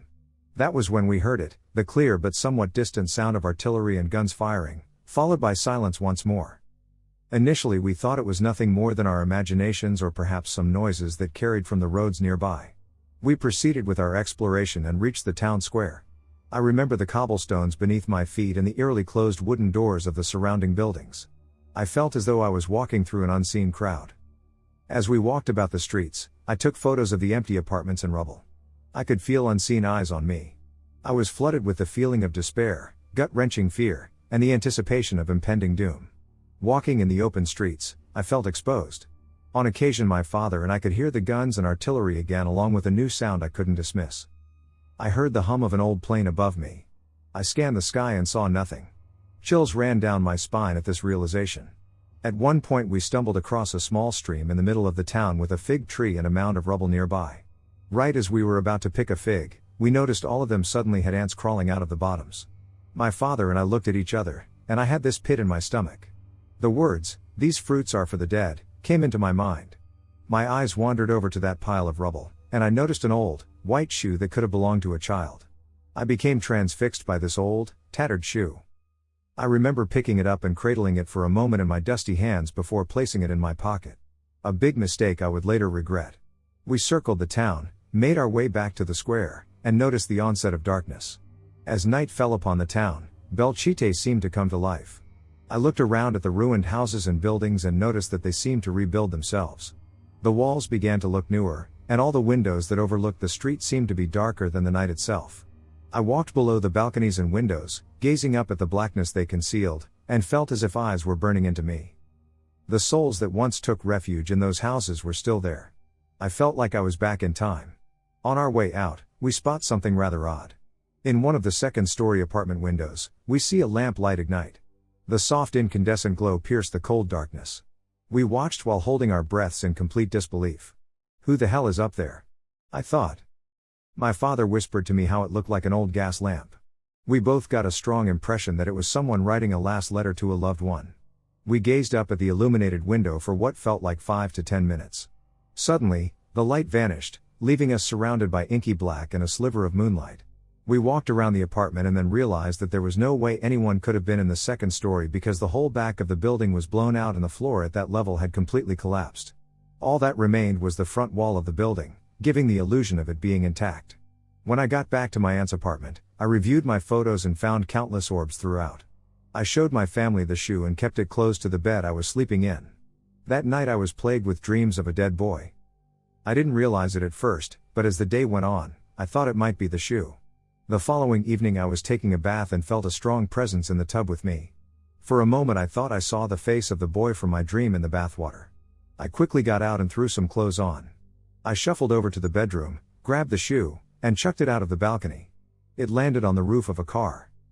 I felt terrible for both taking the shoe and for giving it to some poor, unsuspecting soul. You see, at the time I was only a young teen and didn't understand that the whole town was essentially a grave. I didn't realize not only how disrespectful but also dangerous it is to take things from a haunted location. It's been years, but I still smell the stale, dusty air and feel the dread when I think of the place. If any of you ever go to Spain on vacation, please consider visiting Belchite, it is worth a visit. Just please don't make the same mistake I made and take something from there. Abandoned house paranormal experience. I have a story. My cousin and I like to visit abandoned houses and buildings. We live in a rural area where these houses are common. There are a select few houses that we like to visit from time to time. We are almost always nervous. My cousin worries about potential squatters or the police catching us, while I am anxious about paranormal activities. A couple of weeks ago, my cousin went to a house we hadn't been to before with 2 of his other friends. They went all throughout the house, he even took a few souvenirs. After his first visit, he told me about it, and we decided to attend. There was work going on around the property, so we had to go either on a rainy day or at night. About a week ago, we ventured out on a rainy day, despite the heavy downpour, as I was eager to explore the house. We had to go through the brush to get to the back because the front door was locked. The trees and flowers were starting to bloom, it was beautiful. We were admiring the beauty. Once we got to the door, my cousin saw that there was a thin wooden slab covering the door. That wasn't their last time he went. My guess is the workers who have been working around the property. A little further down the house, there is a garage/basement that we could go in, but it was too scary. There were some glass bottles around, so we tried tossing a few at the door to open it easily. That didn't work, so we found a long piece of metal to reach over to open the door. Right as my cousin was reaching over to push the door open, the door slammed shut. It was cracked to begin with, along with tossing the glass bottles at it. I ran immediately, and my cousin followed. It was not windy, and it had stopped raining. There was no way it could have been wind, it came from the inside. I have experienced/seen a paranormal door closing before, and it was much like this one. I instinctively chose a different route to avoid running through the brush, even though I was unsure of where to go. We quickly ran to the car and sped away. 3 nights later, I recounted my dream to my cousin, who informed me that he also had a similar dream, involving a figure dressed in black and white and wearing a white mask. He also had a different dream about someone whispering for him to come back. We are unsure if the house is trying to lure us in or if it is a sign to not go to any more abandoned houses because there might be something there that may be harmful, whether that is paranormal or not. Okay, so my house was built in the 70s, not particularly new, not particularly old. We moved here in the early 2000s. I don't really know any of the history behind it. We've always joked there are ghosts here. Doors slamming shut, creaking, And things randomly disappearing have always been blamed on ghosts, but around 5 years ago, they started becoming a tad more aggressive. There were sounds of light footsteps in the hallway, as well as scratches coming from the second floor and inside the wall. We have no rodent problem, so it seemed unexplainable to the entire family.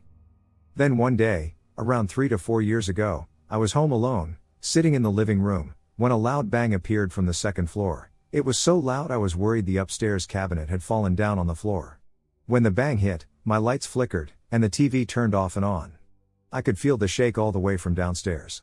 I went up to check what had happened, and everything seemed the same.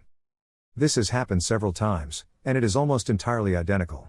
There was a loud bang, a shake, and flickering lights, but nothing happened. What worsens this is that you can't hear it when you're upstairs, you can only hear it when you're downstairs. Someone has called me on my phone to stop slamming the doors so hard while I'm peacefully resting in my bed. And the past year, I've started seeing ghosts? I might just have imagined things, but at one point I saw a toddler sleeping in my brother's bed. I saw her very clearly. She was young, maybe 3 years, she had long blonde hair, and her arm hung over the edge of the bed. When I approached her, she disappeared.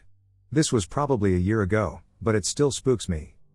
Then, a few weeks ago, I encountered her again. I was home alone when someone knocked on the door. I was a bit confused because I wasn't expecting anyone. As I approached the hallway, I heard the door closing and a young girl saying hello. Translated, she said it in my native language, like she had just come home and was announcing her being there. I felt chills run down my back, but I still opened the door to look. My brother is 5, and I figured he might just have come home early. But no one was there. I closed a door today, like properly shut, and then she opened it a bit again, and when I looked at the open door, she shut it close. And now I keep hearing banging sounds from downstairs, and I don't know what to do. I'm, unironically kind of worried. Furthermore, I don't know if this matters, but the dreams I get in this house are always so vivid compared to when I'm not at home. Sometimes I wake up with the sheets off my bed and blanket because I sleep so uneasily. Anyways, I could really do with some advice. I don't think speaking to her works. I tried, and she, stopped being noisy for a bit, but then she went at it again. I grew up in California. There's a long stretch of rural winding road in the Sacramento/Rio Linda area called Dyer Lane. It's pretty well known for being haunted. According to legend, there were a lot of lynchings out there way back in the day. A lot of the teenage/young adult crowd I hung out with used to party out there in the 2010s due to it being somewhat in the middle of nowhere for a population-dense area, and there's even rumors of people doing satanic rituals there. I have a couple of different stories from that road. I've felt drawn to it for some weird reason for a really long time and have driven it up and down more times than I can count. They say if you turn your lights off at night, you can still see nooses hanging from the trees. Personally, I'm a bit night blind and more focused on not crashing the car to be able to really tell, but people in the car have told me that they've seen them. Oddly enough, there are still people living in the houses along the road, and I've had people stare me down as I drove past who I assumed were the real occupants of said houses, but who knows? One night in particular, my friend and I decided to drive out there to smoke some weed. As we were driving, we noticed an old school sheriff's car started following us, so I was a bit nervous and just focused on not getting pulled over, but I did notice an SUV parked in a pull-off area, like an older model Yukon, with nobody inside it.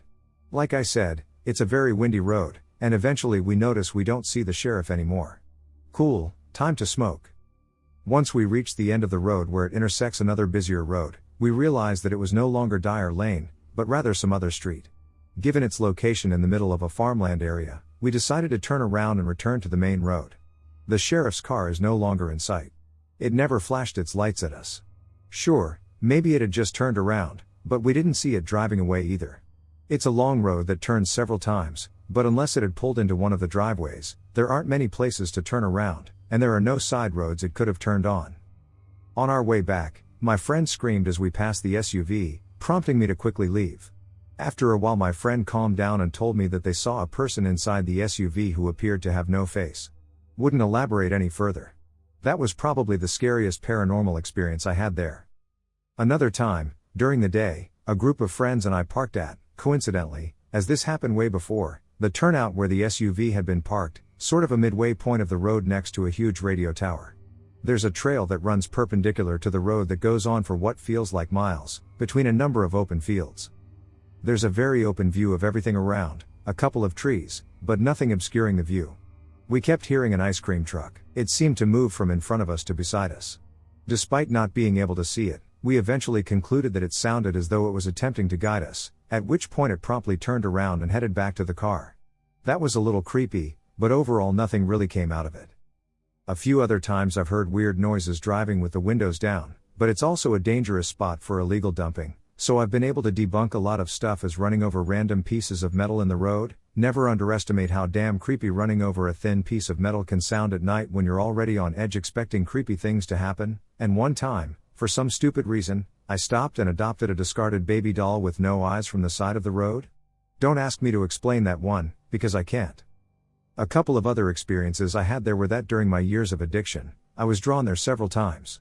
Notably, the 2 times that someone slipped me meth instead of what I was told was coke, I ended up back on that godforsaken stretch of road for no apparent reason. One of those times I picked up a hitchhiker that was very obviously strung out and offered to buy him food, which he declined, and drove around with that man in my car for probably over an hour until the high started to wear off a bit, and I realized, what the actual hell am I doing right now? I very quickly dropped him and his bike off somewhere on the side of a completely different road in an area I didn't even recognize and went the duck home. That was one of the major turning points in my life that pushed me toward getting sober. Incredibly scary in a non-paranormal way, and to this day I can't remember why I picked him up or where we were even heading. The clearest thing I remember was him telling me that I was an angel. 010 would not recommend putting yourself in that sort of situation as a vulnerable 19-year-old girl weighing around 90 pounds at the time. Since I got sober, I've only been back there once, and it was pretty uneventful aside from seeing a couple of memorials on the street sign. I and my now fiancée remarked that someone probably got hit there. It's a pretty terrible area for visibility, and it branches off Watt Avenue which, if you know Sacramento at all, is a very busy road. Come to find out, the memorials were for a girl whose boyfriend ended her and disposed of her body around the area. I haven't returned since then and currently reside in a different state. I haven't really thought about that stretch of road in years, and even now thinking about it gives me the heebie-jeebies. I'd like to believe that being drawn to the area is just due to the fact that I was really edgy and emo before I got sober and had kids, but it really makes you wonder. I had a paranormal experience growing up. So I never told this story to anyone outside of my family but thought it was time. Growing up as a child, we had a number of paranormal situations happen. It got more severe as we got older. The first memory I had of the incident was when I was 5 to 7 years old. I heard someone in the kitchen going through pots and pans. I was so scared I could barely move but eventually went to my parents' room to tell them. They were both asleep. They went to investigate, but nothing was there. A few nights later, my sister woke us up, reporting that she had seen a shadow tugging at her blankets. This type of thing went on and off for a bit, but nothing major or violent. It actually became something normal to my sister and me. My parents got divorced, and I chose to live with my father. My sister lived with our mother. My father and I moved into an apartment that had an unusual stain on the floor in the living room. It was a large black stain with 2 footprints in it. I always thought it was ugly and weird looking. After living there for a couple of months, I began to notice changes. I had a futon chair in the living room that I used while my dad would sit/lie on the couch. One day while watching TV, the chair started to shake very softly. At first I thought it was an earthquake, so I asked my dad if he felt something, which he did not. It stopped, and I thought nothing of it. The next time it happened, I jumped out of the chair and again asked him if he felt something, and he replied no. We started to monitor it, and I would call it out when it would start happening. It almost became a game. It seemed to happen more when we got into an argument or something, which was always weird. It then started happening at night to me in bed, which really started to scare me. I would wake up to my bed shaking for what felt like forever. This went on nightly, and the only time I would not feel it was when I stayed at my mom's. One time, returning from my mom's house, my dad claimed, while I was away, that the silverware had been thrown out of the kitchen drawers, a claim that terrified him greatly. He asked some friends for advice, and they suggested burning sage to purify the house, which we did. The shaking still continued. One day friends were over, and they said the stain in the room looked like a crime scene. We never thought of that before, but it freaked us out. So I talked to management and got them to replace the carpet. After the carpet was replaced, everything picked up. The shaking got more intense. I used to have a light by my bed. It was a gold lamp, designed in a half-dome style, capable of rotating and swiveling 360 degrees. One night while sleeping, it started to bang back and forth against my bedpost. I cannot explain how terrifying that was. The bed shaking was one thing, this was different. The bed shaking and lamp banging happened intermittently over several days. Then one night I woke up to find my dad in my room, trying to wake me. He was very scared and said there was a woman in his bedroom crying in the corner. I did not hear the cry, but the look on his face was enough for me to start freaking out. We ventured out into the hallway, turning on all the lights, but were met with nothing. This too started happening every couple of weeks. I finally heard the cry one night. A soft whimper echoed in the far corner of his room. In the meantime, the stain started to reappear and eventually came back to its normal state. Flash forward a few years, and I was now living at my mother's, and I was 13 to 14. The bed eventually started to shake in her house. After all this time, I got used to it. My pulse would definitely rise and my heart would start pounding, but I no longer felt the fear I did at the start. One night I finally got the courage to say stop it, and it worked. This made me feel very brave and like I had some control. While about to write this following part, I have to state to you folks I have a total sense of fear coming back. I have not talked about this, and I am dreading doing so. I am in my 40s now and have not felt this sensation in a long time. But here it is. One night after telling it to stop again, I felt something in the hallway. My room was at the corner of the house, and I could just see down the corner of the top stairs. As I was staring through the dark, a white face came out of the shadows and sat at my door, grinning. I could not move. I could not scream. I was just staring at this face for I don't know how long. Eventually it faded away. I cannot recall how soon after this incident my grandfather passed. But I remember it was either the next day or a few days after. He was on my father's side of the family. My sister and my father did not speak to each other, so I went alone with him to Arizona for the funeral. After being there a couple of days, my sister called and asked me to come back home. She was scared. She would not tell me what happened, but I needed to come home. The funeral was over, so I convinced my dad to drive me home. Upon returning, my sister pulled me into her room and explained what happened. She was babysitting our stepbrother and stepsister. They were all sleeping in the living room on the floor. She felt the blankets start tugging, and she kept pulling them back up. She then felt something touch her. She was lying on her back, and when she opened her eyes, there in front of her was a pale white face grinning. Eventually she was able to fight free and scream. She ran out the door, but when she got to the front yard, she remembered the kids and ran back inside to them. They stayed awake the rest of the night. I never told her about my experience with the face until that night. It got us freaked out. It also got me pretty pissed off. It went after my sister. I slept in her room for the next week so she was not scared. The following week, I was in my room when the bed began to shake and the face reappeared. To this day, the memory still terrifies me. But I somehow said out loud that it was to stay away from my sister and family. That if it was to mess with anyone, it was to mess with me. It did not respond, but it eventually faded away. I never saw it again. My bed eventually stopped shaking as much, if at all. Now it will happen very, very rarely, but nothing as strong as before. My sister and I felt like if we did not talk about it, whatever it was lost its power, and it eventually faded away. We never talk about it, and this is the first time I've mentioned it outside the family. I am older now, and I wonder, was it all a figment of our imagination, or is there really something out there? I thought, what the heck, let's see what happens. This happened when my parents were quite young, so around the mid-90s or so.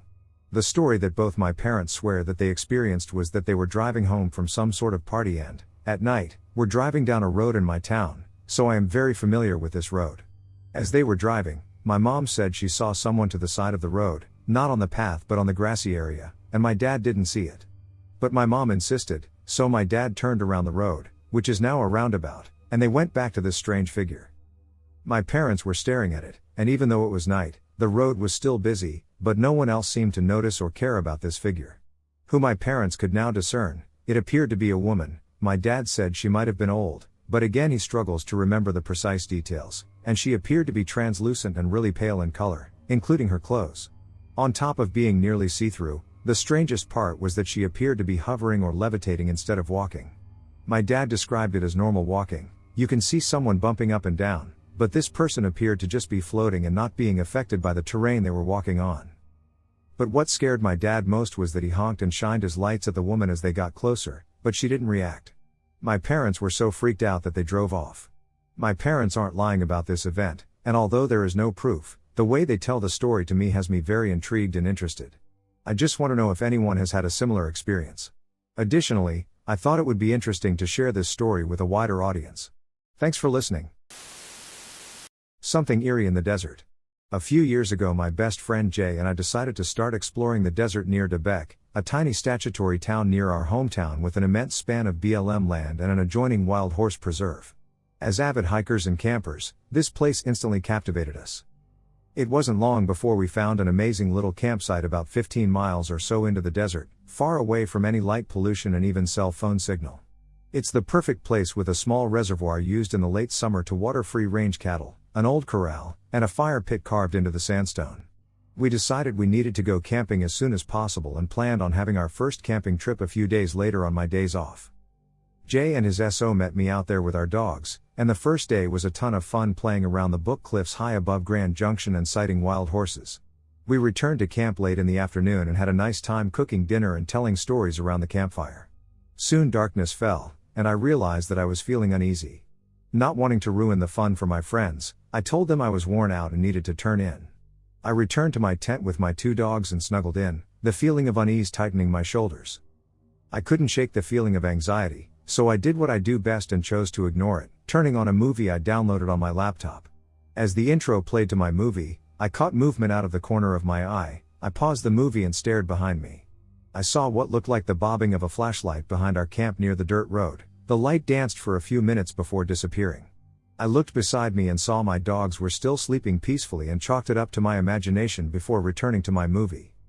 I must have fallen asleep because it wasn't long before Jay's SO was waking me up and asking me to come help calm Jay down. When I left my tent, my friend was visibly upset and shaken. He kept apologizing and asking if we could leave. He said he didn't know what was wrong, but he knew we needed to leave. We needed to leave now. I told him I'd been feeling incredibly uneasy and watched all night, and we agreed to leave. Taking only our dogs and pillows, we left our campsite and drove the long 30 miles back home in the middle of the night. The drive back into Debec was nerve-wracking. I had to keep glancing in the rearview mirror to make sure my friend's car was still behind me. It took everything I had to keep my vehicle under 20 miles an hour so I wouldn't ruin my car on the heavily rutted dirt roads, but it felt like we were being chased away. The next day Jay decided to go back for our things. Both his SO and I had to work that day, so he drove out to the campsite in the early afternoon. Everything was as it should be. No animals had touched our stuff or even tried to get into the cooler, but he said he still felt watched and as if something wasn't right. A few weeks later, when a friend of Jay's was in town for a visit and expressed a desire to go camping, Jay guided him back to the area near the reservoir. He described experiencing the same feeling as he lay in his tent, his entire body screaming out in fear. He said his whole body was tense, and he had the overwhelming feeling that if he closed his eyes, something horrible would happen. So he left his tent, not wanting to wake his friend, and decided to stroll around the campsite. Before long, he found himself down by the reservoir. That is when he saw a small but intensely bright light darting and dancing back and forth, tucked into the valley below the Grand Mesa, going from east to west. It darted and whirled around. He said the feeling of fear and unease was so intense he went back to his tent without watching to see if the light went away. We have both had a handful of odd experiences out there following these incidents. I've taken several friends and family members out there to experience the beauty. One summer I was seeing a guy who was interested in checking the area out, so I took him to a spot where we could park my car and explore near the Twin Peaks. We started walking up an oil field admin road when I was overcome with the urge to climb up the sandstone rockfall at the base of the mountain. My friend followed me, and we hiked up until he found an opening to a cave. We peered in and found that the opening was more like a skylight. The bottom was a good 20 feet or so below us. So we decided to look around and see if there was an actual entrance. After a bit of searching, we followed my dog to the entrance of the cave. We had to lie on our backs an inch and foot first because it was low and slightly blocked by fallen sandstone. Once inside, we found a smaller antechamber, but the smell of decay and our unease told us to leave. It was only after we got back into the car that I discovered I had dropped my favorite vape. It's been 2 years since I lost it, but every time I'm around there, I have the overwhelming urge to return. On one occasion, my mom and I took our dogs to the desert to run free. I led her to a cool rock outcropping I call Castle Rock. We hiked up the rock structure and started to make our way around it when we noticed the base of this rock structure was littered with small bones of every variety. This creeped my mom out heavily, but I am a goblin by nature, so I started picking through them for things to take home. My mom told me she didn't feel right and wanted to walk back down to the Jeep. I asked her to please hold on a minute. I'd been wanting to check this place out, so she stayed while I hiked up the right side of the structure. I found some cool rocks, took some pictures, and enjoyed the view from on top of them before heading down. When I got back to my mom, She was extremely upset, saying she'd been yelling for me the whole time and that she couldn't find me anywhere. I laughed her off and told her I was thirsty, so we returned to her Jeep. As soon as we got in, we noticed a volleyball in front of her vehicle. Maybe 3 feet in front of her Jeep, right where we'd walked past, with no footprints or any indication of how it had gotten there. There have been several other strange occurrences, but nothing ever really seems to happen. There are only eerie feelings, occasional lights, and the feeling that someone is watching you. But I always manage to convince myself that there isn't really anything going on besides an overactive imagination, and I always return. I am incredibly drawn to the area, like nothing I've experienced before. I've even taken a couple of solo camping trips despite being a single female by myself. But I always return, even after promising my best friend and my sister that I wouldn't go out there alone anymore. I always do. Jay refuses to go camping out there anymore, and it takes a great deal of effort to convince me to go explore. Although he has hitchhiked from Michigan to Colorado, done solo backpacking, and more, he can't stand it. Beside the feeling of being watched when I'm out there, the fixation, bordering on obsession, with this place makes me nervous. I always feel like I'm searching for something when I'm out there, leading me to go to new places and check out new areas. In the long winter months when I can no longer make it out to the desert, I will find myself mindlessly scrolling on Google Earth. I've gotten really good at finding my way along dirt roads, lol. If anyone has any ideas, I would be grateful. I don't know if I'm just being stupid with continuing on going out there or not, but I would appreciate any advice given. Thank you. During my sophomore year in college, I lived in a 4-story dorm off of campus. The building had been newly purchased and renovated by the school, so everything in it was fresh and clean. It was a nice place to live, and nobody had any major complaints about the building.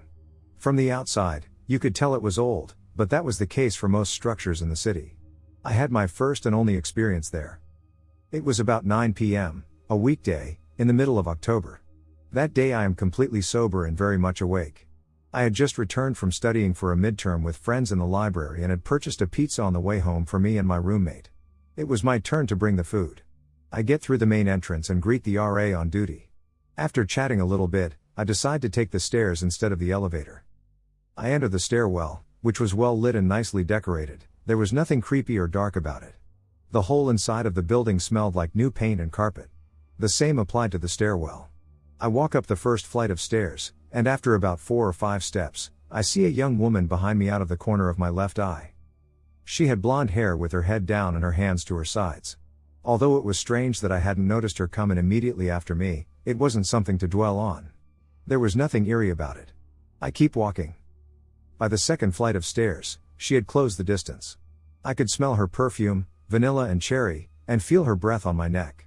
It reminded me of running cross country when I had another runner on my shoulder during a race. I step to the left so that she can pass. I keep moving. We are the only ones in the stairwell. She stays with me. I think to myself, she is screwing with me now. All of my friends were pranksters to some extent, and they would engage in such nonsense to provoke me. They know how I get about personal space, and they may have put this girl that I don't know up to it. It could be a friend of a friend, a visiting sister, etc. I am slightly annoyed by now, but I would rather not let on. I keep going. She's still there. When I make it to the top of the stairs, near the door to my floor, I turn around quickly to face her. I see a young white woman, probably 19 or 20, well dressed in a white blouse with a lavender skirt, like a central casting office secretary from the 1920s. She had light makeup on. I didn't recognize her. I stared at her, trying to recall her face among the many people I've met during my college years. She stared back, patiently. She just let me look at her as though she was posing for a picture. She had really blue eyes. Then she smiled at me. It was a warm and gentle smile, like the type a kindergarten teacher might give to a shy student on the first day of school. Still, something now felt off. I realized that she had no legs or feet. I could only see her from mid-skirt up. She tilted her head to the right with a "ha. I got you" smirk and vanished. She just disappeared. Gone. So was the perfume scent. For a few seconds, I stood frozen in disbelief, opened the door, and then sprinted to my room, completely freaked out. But the pizza was safe. I ate through half of it that night. I don't know what I saw. I did some research on the place later in the semester. It turns out that from the early to middle 20th century, it had been used as a dormitory for nuns and nurses for a nearby hospital. My mother used to wake me up every morning. That day I woke up first and stayed in bed waiting for her to come and call me. My room had no door, so I had a clear view of the hallway. I was lying there when I saw my mother walk by. I still remember all the details, like the clothes she was wearing and how she was tying her hair as she walked by, looking straight ahead. I thought it was strange. I got up and went to the kitchen. I didn't see her. I went to the bathroom and laundry room, but nothing. That was very strange, so I decided to go to her room even though I knew it was impossible for her to go back to her room without me noticing. I opened the bedroom door slowly. The room was a bit dark, but I could see someone there on the bed. I went closer and saw my mother there, sleeping soundly. I was scared, and I checked if she was still breathing. At that moment I even thought that my mother had died, and I saw her appearance. She was just sleeping peacefully. I don't know what that was, and to this day it gives me goosebumps when I remember it. People often assume I was still asleep and laugh when I mention this, but in reality, I was completely awake. The only explanation I found on the internet years later was that what I saw was a doppelganger of my mother. I did an open house for another realtor at an antique house from approximately 1735. I had previewed the photos with the realtor online, as there were some features he wanted to tell me about. I noted it was bare of furniture as the owner had already moved out and made a note to bring a chair. When I arrived at the house, I had to park back, as the lockbox was on the back door. I got a terrible feeling the moment I crossed the threshold but chalked it up to being nervous as I was a new realtor. I forgot something in my car, left, and returned and felt the same terrible feeling as I went to re-enter the house. I made the decision to inform whoever it was that I was only there to conduct an open house and requested their permission to do so. I turned on all the first floor lights. The basement was through a small door that was more like a bulkhead or hatchway, and I wasn't going down there, and went upstairs. I looked up and again felt such a heavy dread that I said to myself, nope, not going up there. I don't care if he wants all the lights on, I'm not going up there. I opened the front door, which was right in front of the stairway, and proceeded to sit down on the second step as I had forgotten the chair I was supposed to bring. As I was sitting down, I heard a crash from upstairs that sounded akin to a waiter's full tray of dirty dishes and silverware falling to the ground. I jumped up and ran out the front door and sat there for the entire 2 hours until it was time to leave. No one came to the open house, which relieved me greatly, as the only other time I had to go in was to turn off all the lights and race out the door, praying our fathers throughout. I was so unsettled by this I couldn't sleep that night and went to get my rosary to hang by my side of the bed. The next morning, I had to open the office and answer front desk calls, so I left very early, leaving my husband sleeping in bed. 15 minutes after I arrived at the office, my husband called and said as I was bleeding. To this day, I believe I encountered a demonic entity that followed me home and attacked my husband after I put the rosary next to me. That night, I placed a blessed crucifix on his nightstand, preventing any further attacks on him. The house never sold during the 8 years I worked in real estate. My family rented an old house, in Wisconsin, that used to be a schoolhouse. This was during my 7th and half of 8th grade year. During the walkthrough tour of the place, the owner pointed at a door in a basement bedroom and casually said, "Oh, and there is the poltergeist room." Now, my family had previous experiences at multiple houses, so my dad asked for immediate clarification. The owner opens the door, revealing an old underground cellar filled with shelves for canning and pickling jars, among other items. He claims that on their first night in the house, they heard noises coming from the closet. They thought raccoons or other animals had been there since the house was empty before they moved in. But they said it was the only time, and they jokingly called it the poltergeist room. The parents ultimately took possession of the place and claimed the room as their own. As we have no plans for the poltergeist room, and maybe because they were creeped out in general, they put my mom's giant dresser and mirror combo in front of the door, completely covering it. Fast forward about a year. Dad has a trucking job and is out of the house. Mom has an early factory job about 30 minutes away and leaves between 4 and 4:30 every morning. My older brother, his wife, and their young daughter are visiting from Michigan. The couple is staying in my other brother's room. He is sharing my room with me, and Sarah, my niece, is sleeping with my mom because my dad is on the road. Mom wakes me up just before she leaves and asks me to go downstairs and sleep with Sarah so she's not alone. I stumble down, half asleep, and pass right out. Next thing I know, Sarah is shaking me awake and telling me she had a terrible dream. I mumble something like, "Oh yeah, what about?" She says, "The boogeyman was trying to get me. He came from that door over there," and he points right at where the door to the poltergeist room is, still completely hidden behind my mom's dresser. Needless to say, I quickly picked her up and escaped the room. We went back to my room, where my brother was still asleep, and crashed in there with Sarah in the middle. It was one of the most unsettling experiences of my life. My first paranormal encounter gave me a deep fear. My first paranormal encounter left an unsettling and discerning fear in me for years to come. Before I tell my story, it is important to note that my parents divorced when I was young, leaving heavy tension and anger between my divided family. My house was not very large, but it felt open. Walking in from the front door gave a decent living room that eventually combined into the kitchen/dining area. A large entertainment center held an enormous inventory. My mom was a hoarder, so an excess of stuff was not uncommon. A long couch was placed against the opposite back wall. The door rested on the right side of the entertainment center, and the left side held a longer hallway that introduced the bathroom and bedrooms. My bedroom was at the very end of that hall and to the left. When I was around 10 years old, I was asked to clean my room. Me being a stubborn child, I refused and was grounded for several days. Not allowed to leave my room until I had cleaned it. I hated it there for reasons I can only describe today as unwelcome, so this would not have been a problem. I passed the time by playing with various toys on top of my wooden train play table. I don't remember much, but I remember what counts. After much convincing from my mom, I finally gave in and tried to clean my room. Even with extreme focus, digging up old toys only invited more procrastination. I shared a room with my younger brother. A large wooden bunk bed made the room feel full. Sitting at the end of the bed beneath the wooden ladder, the Lego game I was playing quickly came to an end when I was startled by the noise of my remote control car. This scared me because I had tried to play with it earlier, and it was not working due to a dead battery. I sat there startled, too scared to walk across the room. I decided to investigate, so I grabbed the identical remote control car from my closet that belonged to my brother. We'll call mine Car 1 and his Car 2. We had received them both in the same package for Christmas, so one remote controlled both of them based on the settings you used. I decided to try working Car 2 over and over in every possible combination of settings. I wanted to see what could have made it work and what couldn't. I set it all to the same settings as when I tried to play with Car 1. Car 2 worked just fine. I became even more terrified when I realized that Car 1's problem was a dead battery, not a malfunctioning controller. Finally, just to be certain, I changed the settings on the remote to Car 1, and Car 1 did not budge with the remote in my hand no more than 8 feet away. The scariest thing about this was that I now knew for a fact that the car was both dead and shut off completely because I always made sure to shut them off, and even dead, they roll over a bit or make a noise. Dead or not. The incident really freaked me out. I sat there in shock for what felt like an hour, hoping someone would come in my room and snap me out of it.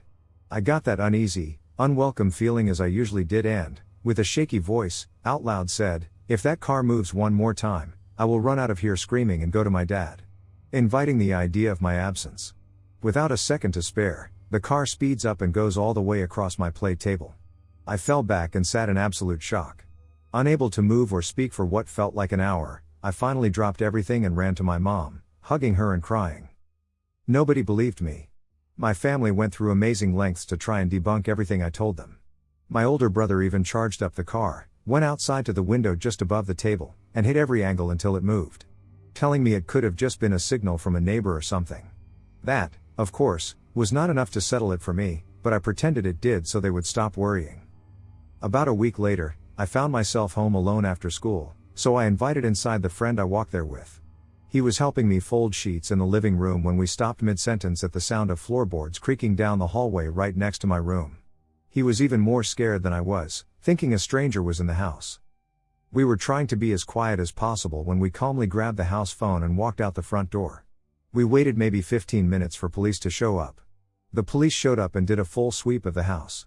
Nobody was inside, the back door was locked from the inside as well as all windows. Nobody could have left the house without going out the front door, where we would have seen them. When my mom heard about the incident with the police, she had had enough. She told me, "Maybe they are just looking for help. If you're scared again, try talking to the ghost, you may find there's nothing to fear." Obviously still not believing me despite having a friend with me. The next day I found myself home alone again after school but didn't have my friend with me this time. The first thing I did was walk into the dining room and start looking for snacks. I had been home for maybe 5 minutes when I thought I heard something shuffling, but I had no idea where the sound was coming from. Despite me thinking it could have been anything in my mom's massive collection of junk tossed over, I was filled with dread instantly. I remembered what my mom had said and decided to try to talk to the ghost. I said something along the lines of, "Do you need help? May I help you?"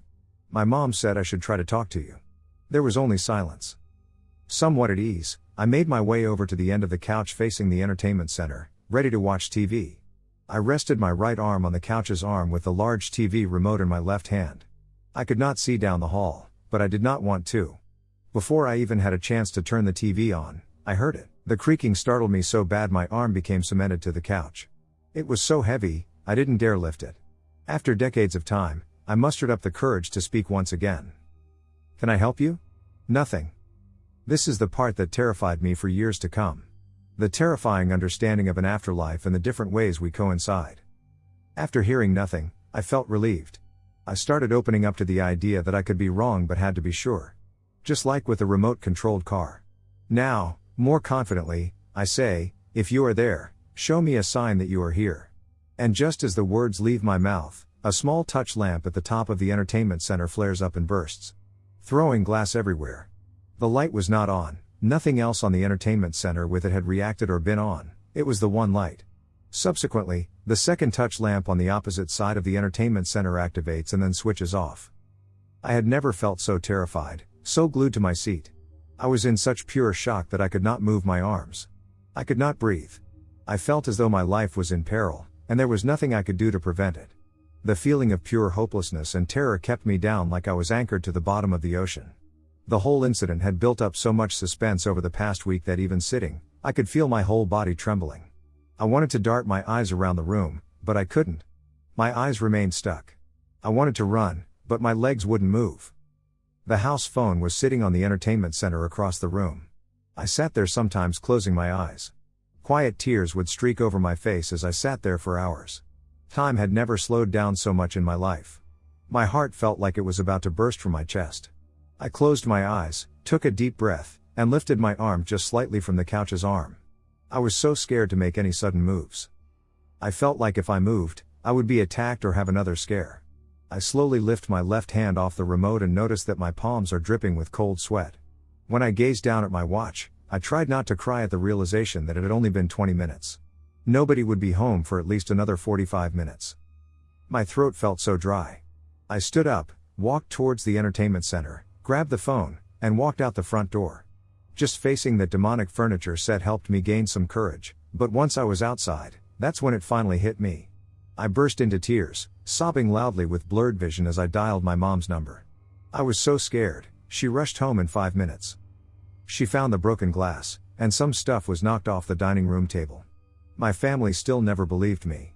We eventually had to move out due to overwhelming black mold in the walls, and I later found out an elderly woman had passed away just a few years before we had moved in. I went back to that house to meet the new resident and told him my story.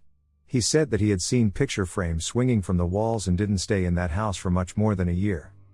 Up to this day, my dad thinks my mom was pulling an elaborate prank to scare me. I believe the court raised this issue and acknowledged it as a significant possibility. 10 years later, and my biggest fear is still ghosts.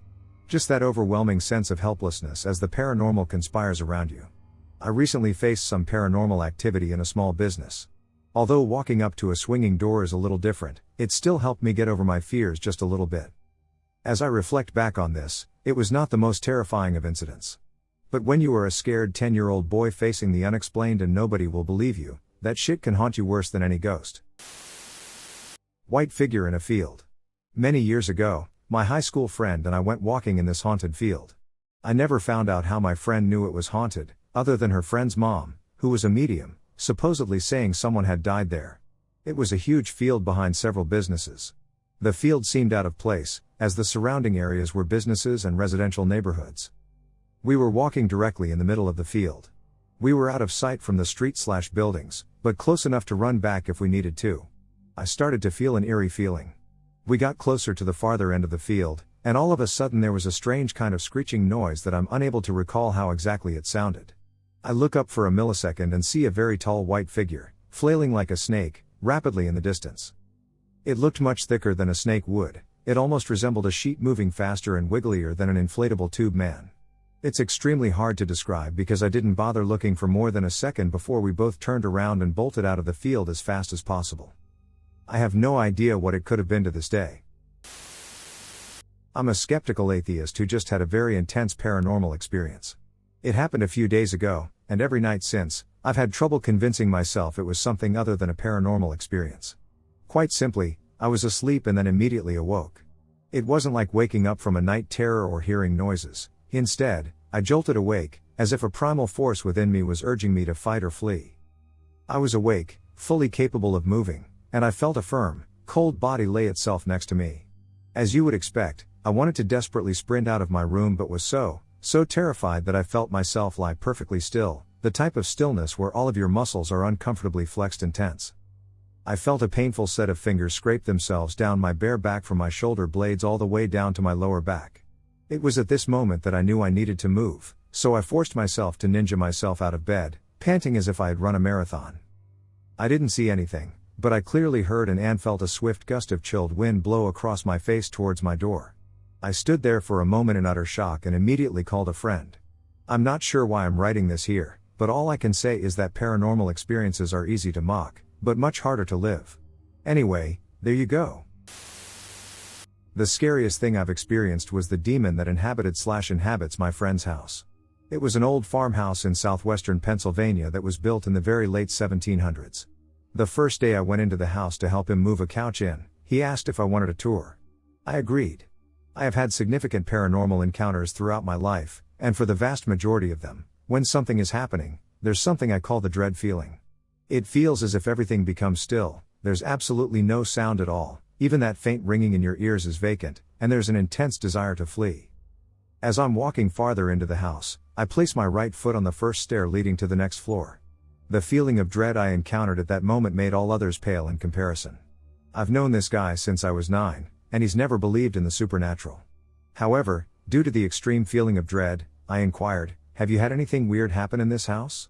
In response, his girlfriend, who was accompanied on the tour, slapped him on the arm and said, "See? He feels it too." At the top of the stairs, there are archways leading to rooms on either end of the hallway. There are no doors attached. There were, however, 2 small archways on either side of the human-sized archways. I asked him what those were for, as they were only about 2.5 - 3 feet high. He said, "I don't want to talk about those." I laughed and asked again, to which he sternly repeated himself. I had been going through a difficult time and was not in a good place when this discovery began. At my parents' house, where I was residing at the time, I experienced numerous paranormal events and reached a point where I was no longer afraid of the entity in my parents' house. Although I initially believed the house was haunted, I've since changed my mind. The one closet in the attic was slowly creaking open, and I shouted at it, "If you're going to attack me, then do it. I'm sick of being afraid of whatever you are." A few nights later, I returned to my friend's house and heard 3 loud thuds. Boom. Boom. Boom. My friend looked at his girlfriend and said, "That hasn't happened in a while." I, having recently confronted the entity at my parents', which seemed to calm the action down at my parents' considerably, foolishly began to do the same to this entity, not realizing what it was. While nothing happened that night apart from some more thuds, later nights would not have such results. The most frightening part was when the thuds began to recur, sometimes so loudly that they shook the entire house. I was sitting on the couch with my chihuahua, who started making this guttural growl at the door that led to the original part of the house. We usually spent time in an extension that was added to the original house. The back of the couch faced the archway that led into the dark, original part of the house. My dog was about 2 feet away from me, and he started playing peekaboo while growling this weird growl I've never heard him make before or since. His fur is standing up, and he just keeps popping up and down, growling at that archway. While this is going on, I'm obviously watching him, and between him and me, he starts forming this extremely dark ball of what looks like velvet rope, swirling around and swelling up bigger and bigger. I was in a state of shock, but I have always heard not to show fear to a demon. I still do not know what came over me. However, I was worried it was going to hurt my dog, so I shoved my hand into the ball. It was freezing cold, but then it just dissipated into the air. It did many other things on other nights, including booming thuds, always in threes, in varying degrees of amplitude and volume. Sometimes you could barely hear it, other times it would shake the house to the degree it sounded like someone had wrecked a truck into the front door. Once it was so violent it knocked an air mattress that was leaning up against the wall across the hall. It poured gallons of water out of the ceiling fan/light, swarmed carrion beetles out of the same ceiling fan, slammed window blinds, turned the TV on and off over and over, threw a bottle of Mountain Dew at my head, and once showed itself in its entirety to another friend of my friend's who was so terrified he refused to even drive on the same street as the house. The entity is anything but shy. That's the scariest one. I have plenty more, though. There's something very weird about the town I grew up in and the surrounding area. I'm a male in my late 20s and live in the UK, and the following happened when I was around 15 or so in a place called Surrey, England. My dad ran a financial sales call center, and my mother was a senior executive at her firm, so between them, they were very rarely home, which left me alone 90% of the time, which was absolutely fine with 15-year-old me. It gave me plenty of opportunities to game, spend time with friends, watch South Park, and just be a teenager in general. Close to my 15th birthday, my parents decided to build an extension on the property to make it more in keeping with the other properties on our road and in turn boost the resale value. The properties were all Georgian style and built in the early 90s on what used to be farmland. It's also important for me to mention that, although we never had any paranormal activity prior to the renovations, there was a feeling of dread and anxiety that would wash over me within the house from time to time, as well as the feeling of being watched. I never mentioned this to anyone but had several friends and other family members mention they felt this way, and years later so did my mother, who is pretty anti-paranormal by all accounts. At first small things would happen like unexplained noises when it was just me in the house. For example, there would often be random bangs and dragging noises along the hardwood floor in the TV room, and when I'd go and investigate, there would be nothing. I'd also hear footsteps moving along the ground floor hallway to the kitchen before hearing more banging, like someone was punching the wall as they went along. Things would often go missing only to reappear in a random place later. One of the most notable examples of this was with my dad, who put his car keys on the kitchen island. I was a witness to this, only for them to disappear when we both had our backs to it.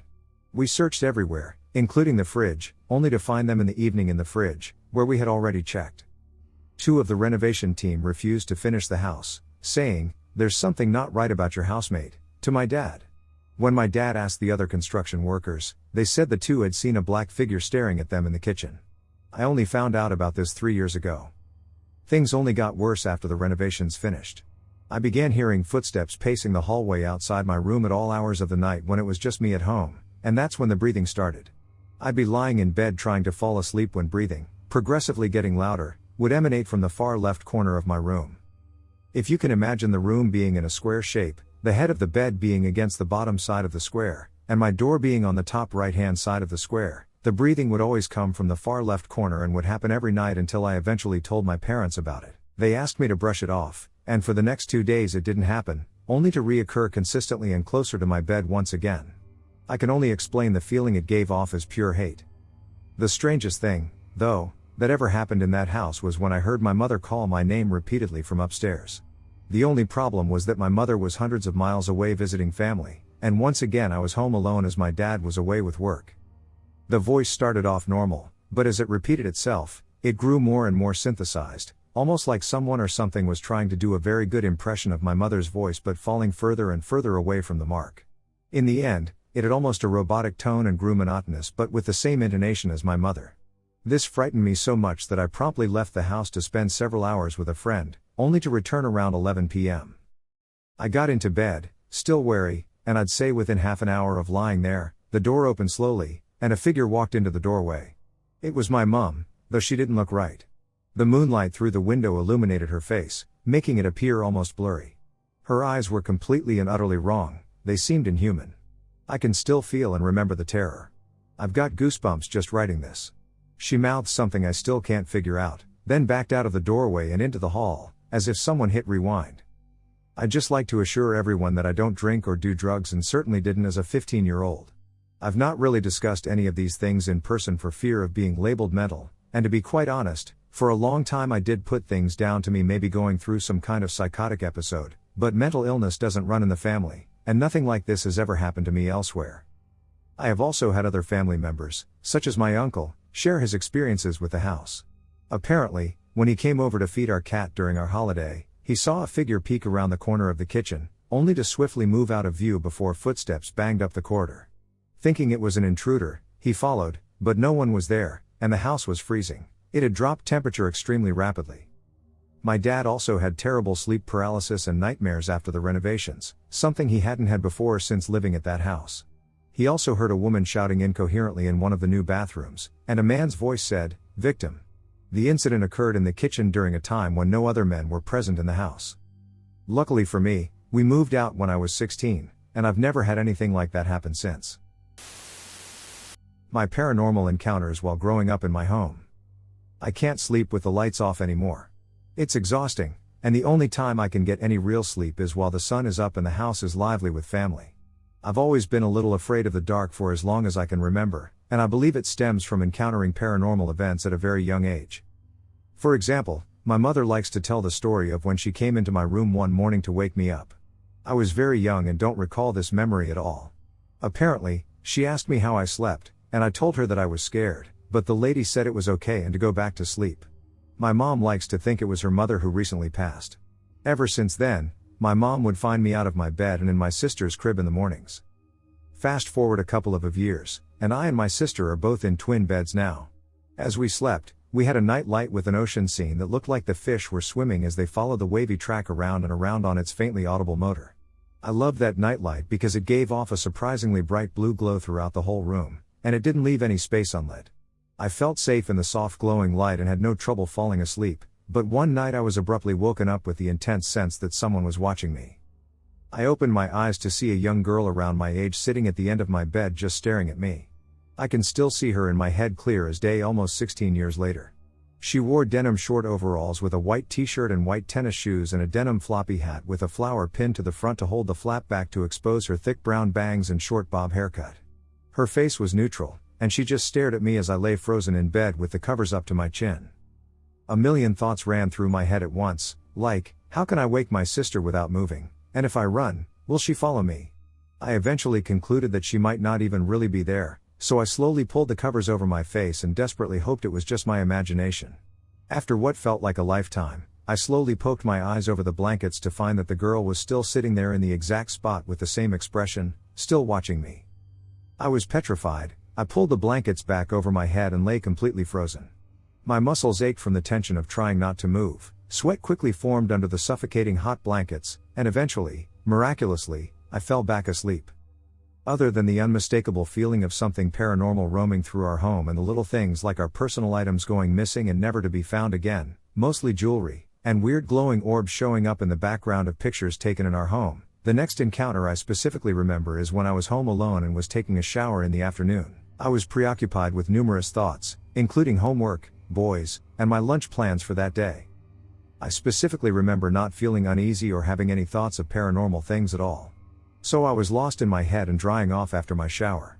I remember it was winter because we had Christmas decorations out, including a decorative old-fashioned sled that we always sit on our counter in the bathroom. We propped it securely in the corner next to the sink, just as we do every other year. Out of nowhere I watched as it toppled headfirst and fell into the sink, taking the toothbrush holder with it, producing a jolting crash. I quickly cleaned up the toothbrushes and then curiously tried to reenact what just happened with the sled.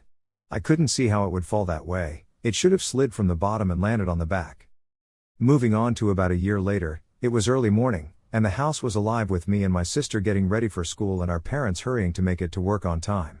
I had already been awake for about 20 minutes after taking a shower and having some breakfast. When it was time to get dressed, I remembered that I had done some laundry the previous night and left a load downstairs with all my socks. I walked to the basement door and got this strange feeling. I did not want to go down there one bit. I had never felt that way before, and even though everyone was awake and close by, I refused to go down alone. I managed to convince my sister to accompany me. She followed behind me down the stairs, and I plopped down on the recliner that faced the TV and had its back to the stairs. Still a little tired, I just sat there for a couple of seconds, not looking for my socks but instead watching the reflection of my sister in the TV in front of me as she sat on the couch, her arm behind me, picking at her nails. I was a little surprised she didn't snap at me for not instantly looking for a pair of socks. She can sometimes be short-tempered and has no problem expressing herself. Right after that fleeting thought and before I could take my eyes off the TV reflection, I saw something moving behind the couch. A woman, completely blacked out and void of any features or details, seemed to come through the wall between the computer desk and the back of the couch. I was stunned. I watched motionless and didn't realize I was holding my breath until after I watched it glide smoothly behind my sister and past the stairs into the unfinished laundry room. The second it was out of sight, I sucked in a large gulp of air, flew out of my chair, and yelled for my sister to run. Our footsteps pounded quickly up the stairs and across the kitchen into my sister's bedroom. I borrowed a pair of her socks that day. Not long after seeing the mysterious blacked-out women, I had fallen asleep in my bedroom with the door locked and the lights on. My sister was still awake in her bedroom on the other end of the hall from me. My parents had already gone to bed, locking the house and turning out the lights. My sister said she was watching TV on her bed when she suddenly thought she heard the sound of someone choking and gasping for air. So she turned down the volume and strained her ears to listen closer. Then suddenly she heard it again, and she jumped out of bed and opened her door, thinking someone was choking. She turned the hallway light on and looked out into the living room, where she saw the same woman I described to her from the basement. She said once she turned the light on, the choking stopped, and the women stared at her with piercing glowing eyes and then vanished. My sister apparently thought I was still awake since my light was on, but she knocked and knocked on my door and got no answer. Needless to say, she slept with her lights on too that night. The next notable experience was when my best friend and I were playing video games in the four-season porch. We were home alone for the weekend, my parents were camping, and my sister was at a friend's house. It was late afternoon, and everything was going smoothly. I was kicking her butt in Mortal Kombat and reveling in my victory when I suddenly heard what sounded like a door slamming underneath my feet downstairs, and I could feel the floor shake with the impact. I was completely distracted by the noise and asked her if she heard it too, but she said no. I ignored it, and we proceeded with our play. Suddenly, I sensed the same sensation and sound as before. I inquired if she had also heard it, but she confirmed that she hadn't. I was telling her how weird it was because we didn't have a door anywhere underneath us that could be slammed, and she just told me I was crazy and imagining things. I agreed with her and tried not to think about it until we got off the couch to get some food. Just as we were about to leave the room, I heard the distinct sound of a wooden door slamming and felt the vibrations on my feet. I stopped dead in my tracks and turned around to look at my friend, and it was plainly clear that she heard it too. Her face was filled with shock, and her first response was, "What the hell?" We checked out the basement, but nothing was out of place, nor were there any doors shut. The last but not least event worth sharing was quite terrifying. I was lying in bed trying to get to sleep for school the next day. I had my bedroom door open and my closet door closed, and as usual, I had my TV on. Soon after I turned the volume down to a soft murmur and turned over to get some Z's, the flashing light from my TV went completely dark. I opened my eyes to a pitch-black bedroom and frantically found the remote on the other side of the bed and turned the TV back on. I got comfortable and tried again to fall asleep when soon after my TV turned off, engulfing me in pure darkness. I just tried to be brave and sleep in the dark tonight, thinking my TV must be about to die since it was pretty old. The next thing I remember is being jolted awake in the middle of the night and immediately drawn to the side of my bed with my clock radio. In the faint green glow of the clock, I saw a male human figure kneeling down next to my bed at face level. In my groggy, sleepy state, it took a couple of seconds to realize what I was seeing as I was squinting in their face. Then with an instant rush of adrenaline, I whipped the blankets off of me and propelled the remote and cell phone into the wall behind me as I beelined for my door. I never moved so fast in my life and was expecting him to grab me at any second as I smacked into the wall next to my door as I whipped it open, not even taking into account why my door was now shut anyway, and then flung myself onto my sister's bed, waiting for some intruder to come and kidnap us. I watched out her door into the dark hallway, just waiting for a figure to emerge. After about 20 minutes, my sister and I went to go investigate. We quietly made our way across the hallway and flicked my light on. I turned around and saw my closet doors. No one was in there, the window was locked, and no one was under the bed. They were completely closed when I went to bed, and now they were both pushed open just enough for a body to fit through. I was completely terrified. How did my closet doors get like that, and how come my door was completely closed when I woke up in the middle of the night?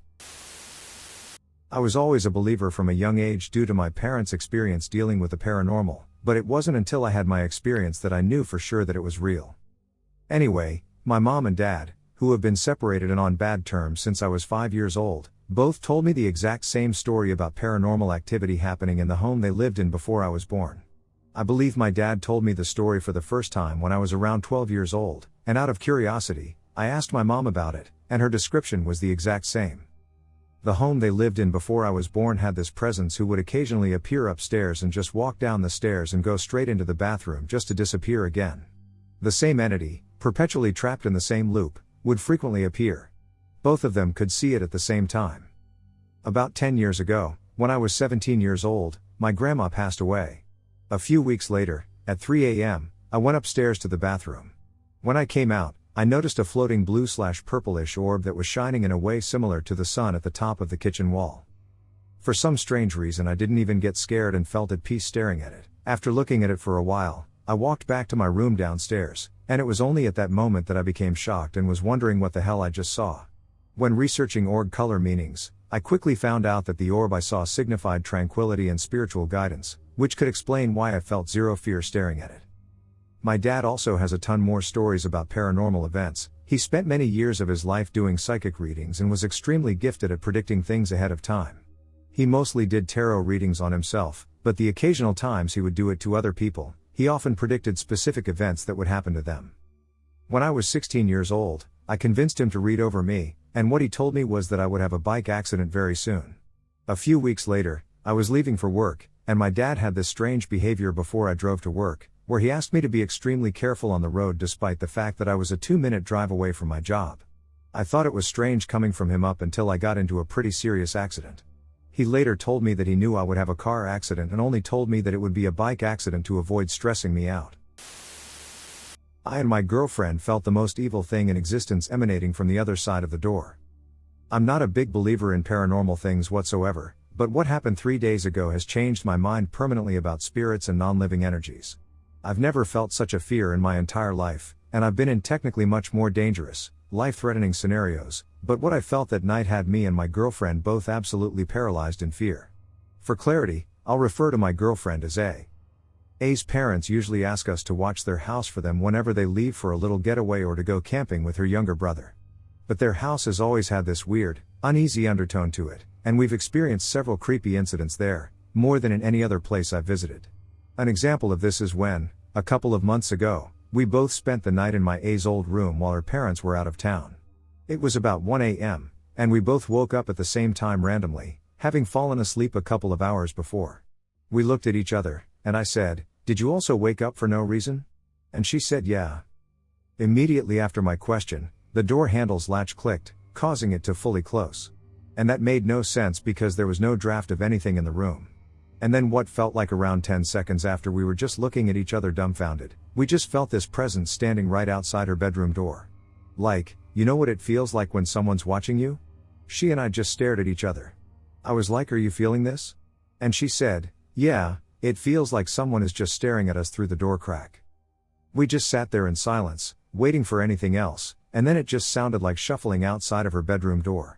The bedroom is connected to a hall with a staircase leading downstairs, while to the right of the hallway outside her room was an empty living area, and to the left was the washroom. But when we heard the shuffling, it didn't sound like it was one lone figure pacing back and forth through the hallway. It felt like the shuffling was a wave of people all moving like a current from the washroom, through the hall, and to the living area. It was extremely uneasy, and we stayed up trying to block it out, maybe telling ourselves it's maybe nothing. Literally, just thinking anything to convince ourselves that what we were hearing and feeling wasn't real. Maybe it was too late. We eventually fell asleep that night, but after going through my most recent experience at that house, I know what I felt that night wasn't my brain playing tricks on me. So the most recent story goes as follows. Her parents were leaving for a full 7-day week to take A's little brother camping. She asked us to keep an eye on the house, to which we both agreed.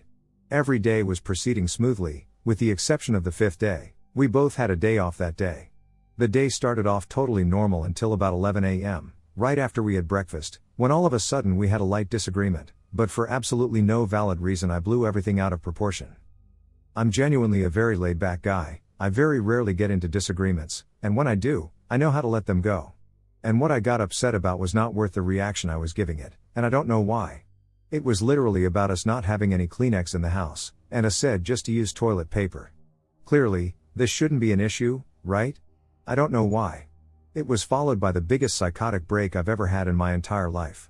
I was raging, screaming, and sob crying.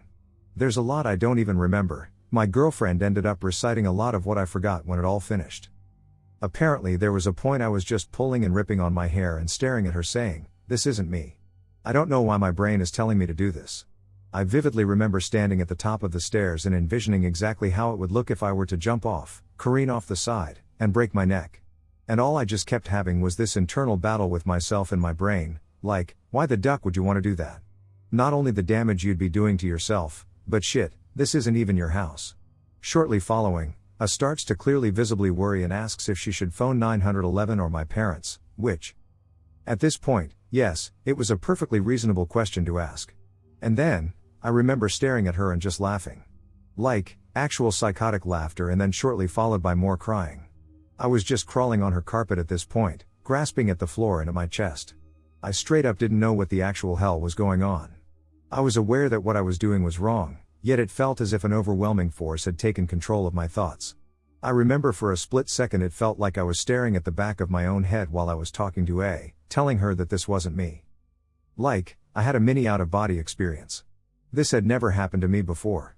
I'm usually very relaxed, and I had no reason to react that way. I've been low before, but the amount of rage I felt that day was unmatched, and it was over something so trivial. This instance went on until I got off the carpet, and then I felt somehow okay. I sobbed uncontrollably, telling A that I had no control over my actions at that moment and that I was fighting them as hard as I could. Like A was well aware whatever happened with me in that moment was not me. This behavior has never happened to me before, and it was so sudden that we were both shaken. Sounds like perhaps a sudden case of mental disorder, right? Nah, this is where it gets spooky. Hours pass after this incident, we've both had a great rest of our day, felt totally fine for the rest of it, and then night came. I remember checking the exact time when it happened, 11:27 p.m. We were in A's old room, cozy, listening to quiet music playing off the laptop and about to fall asleep when we heard two very sturdy knocks on her bedroom door. There was definitely nobody else in the house except us. Our eyes both shoot open. Look at each other. You heard that right? Holy shit, yes. We both stared at the door in disbelief. And I swear, I kid you not, the air got heavy.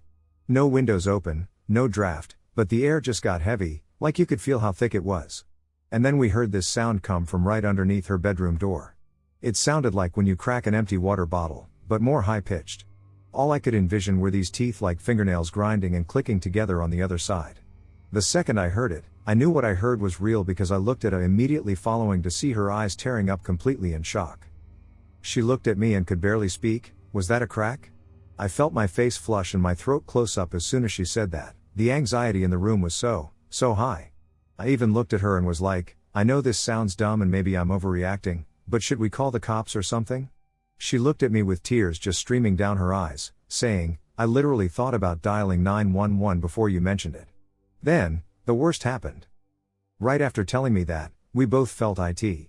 We just stared at the door, which seemed to be growing larger and more defined by the second.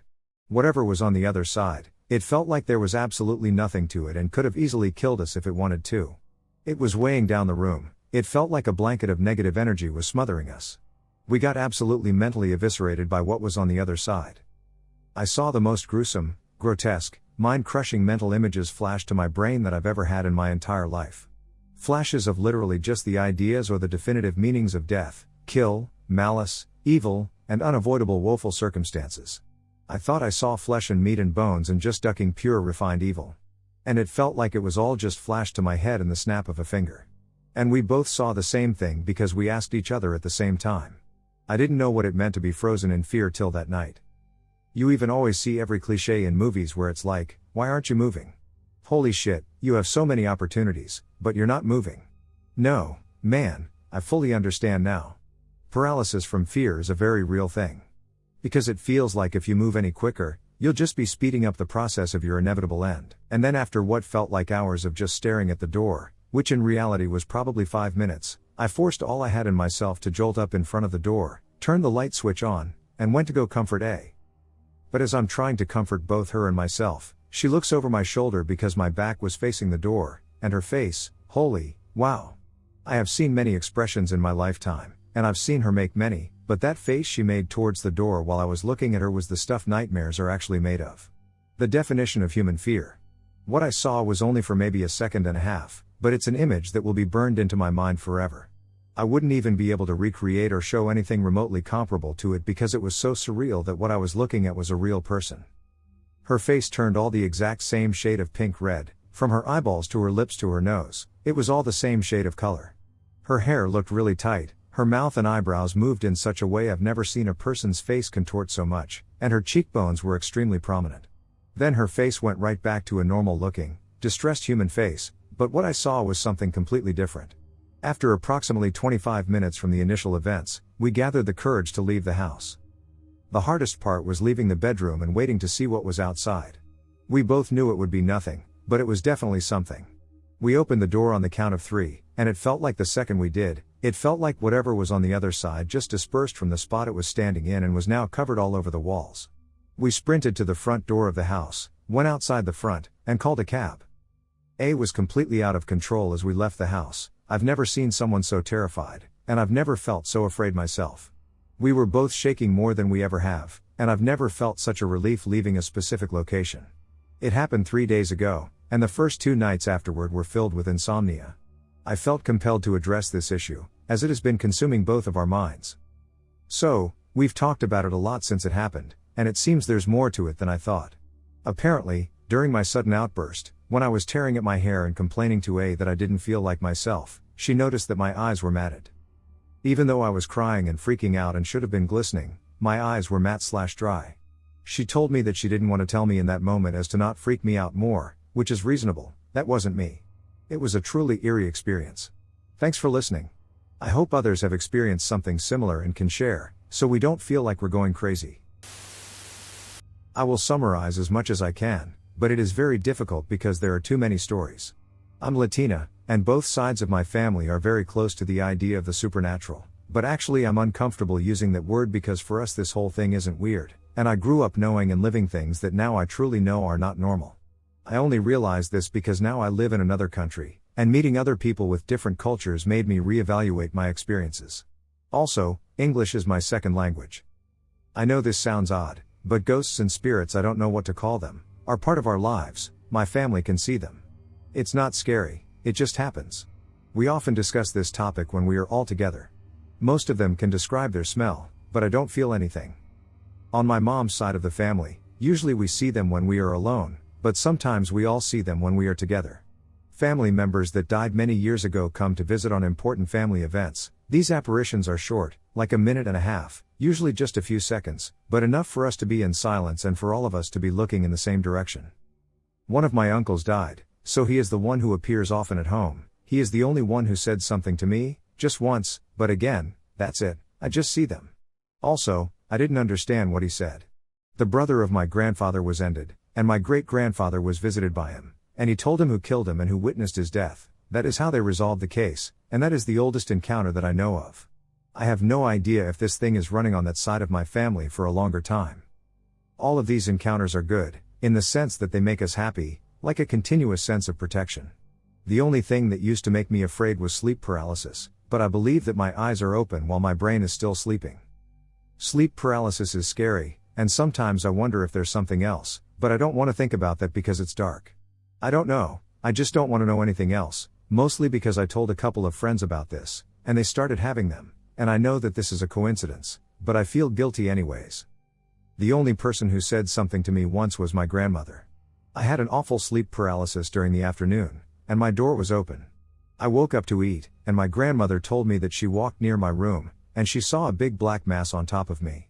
She didn't ask if I was okay or anything. I didn't say anything either. We didn't talk about these things. There are so many stories I can tell about this, but anyways, I don't want darkness in my life. On my dad's side, the story is the complete opposite. My grandmother was something else.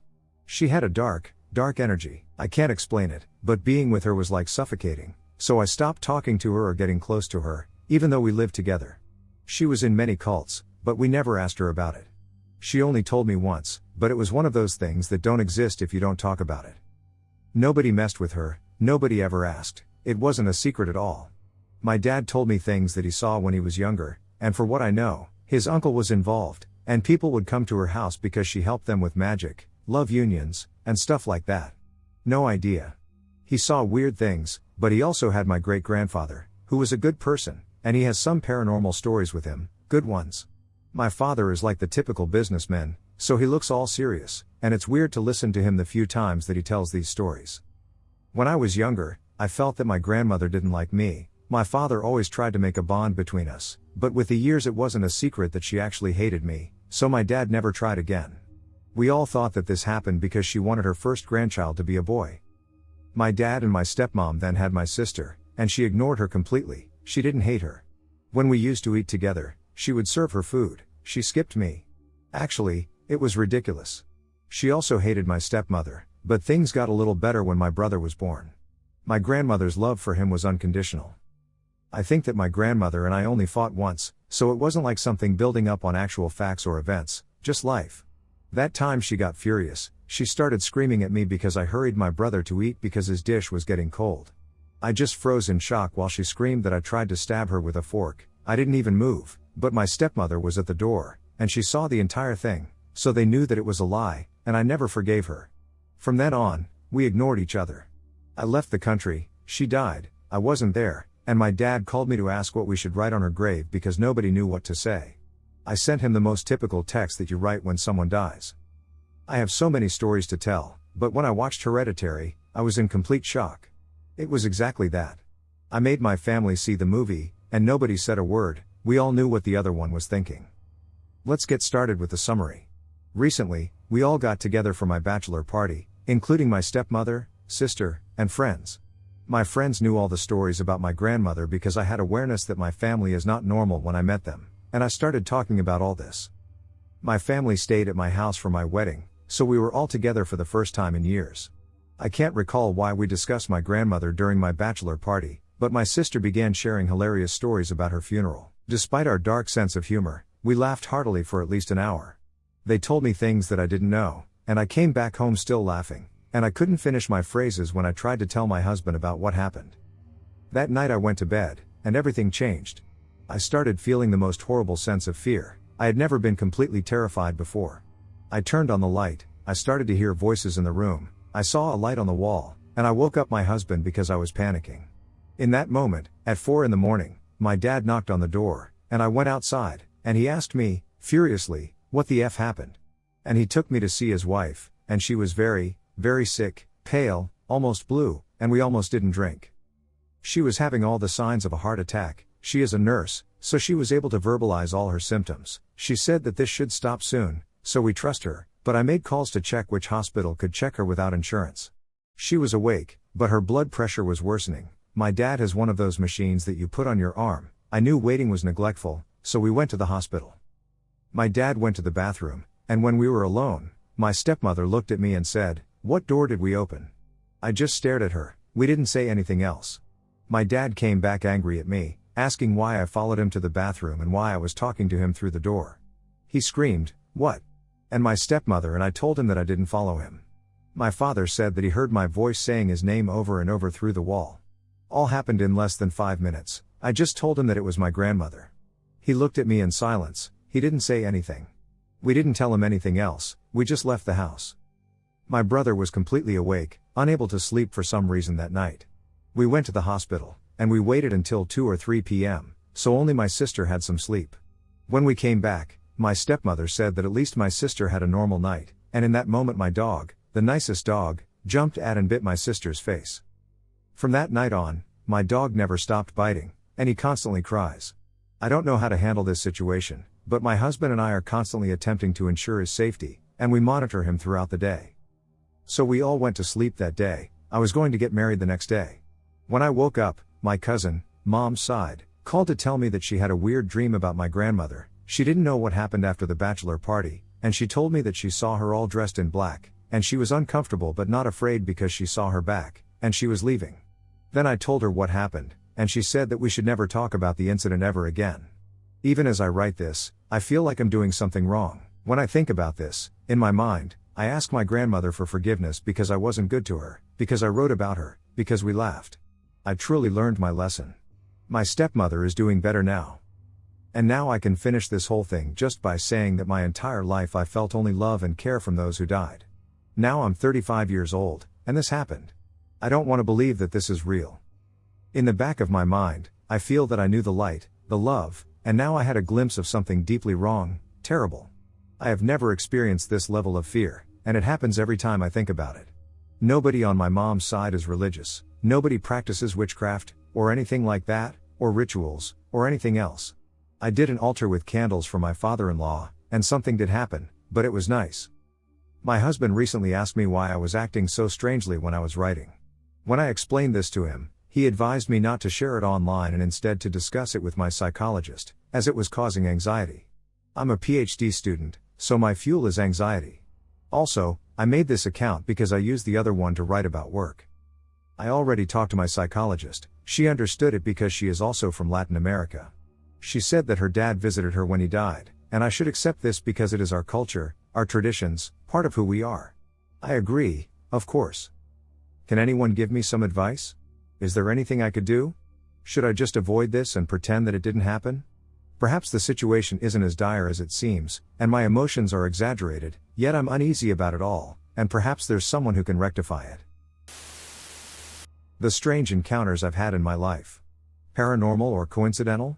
My mother, a strong believer in the supernatural, has shared some of these stories with me. However, it's important to note that my mother often embellishes these stories to fit her own narrative. Despite this, I have personally witnessed some of these stories. Some stories may be irrelevant, but I thought I'd include them anyway and let you make up your mind about their relevance. 1. The sister that died before I was born. I have 4 siblings, but only 3 of them are alive. My brother was born in 1986, and in 1989 my mother gave birth to Halia, the one that died. When my mother was 7 months pregnant with Halia, she was taken to the hospital because the doctors thought she had appendicitis. Spoiler, she didn't. She was operated on, and the next day she went into early labor. After 3 months in an incubator, Halia was brought home. My parents lived in a converted horse trailer in rural far north Queensland, 2 hours drive from the closest town, and things went well for a few weeks after they brought her home.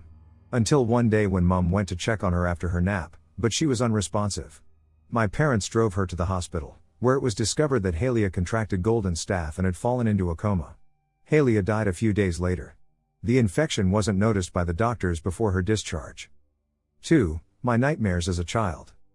My earliest memory is when I was still a baby, not yet on solid foods.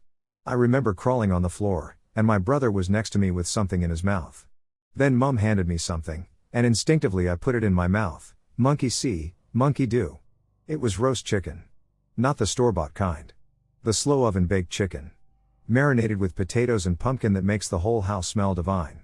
That was the first solid food I'd ever eaten, and I can still remember the confusion and surprise of the taste. It was delicious.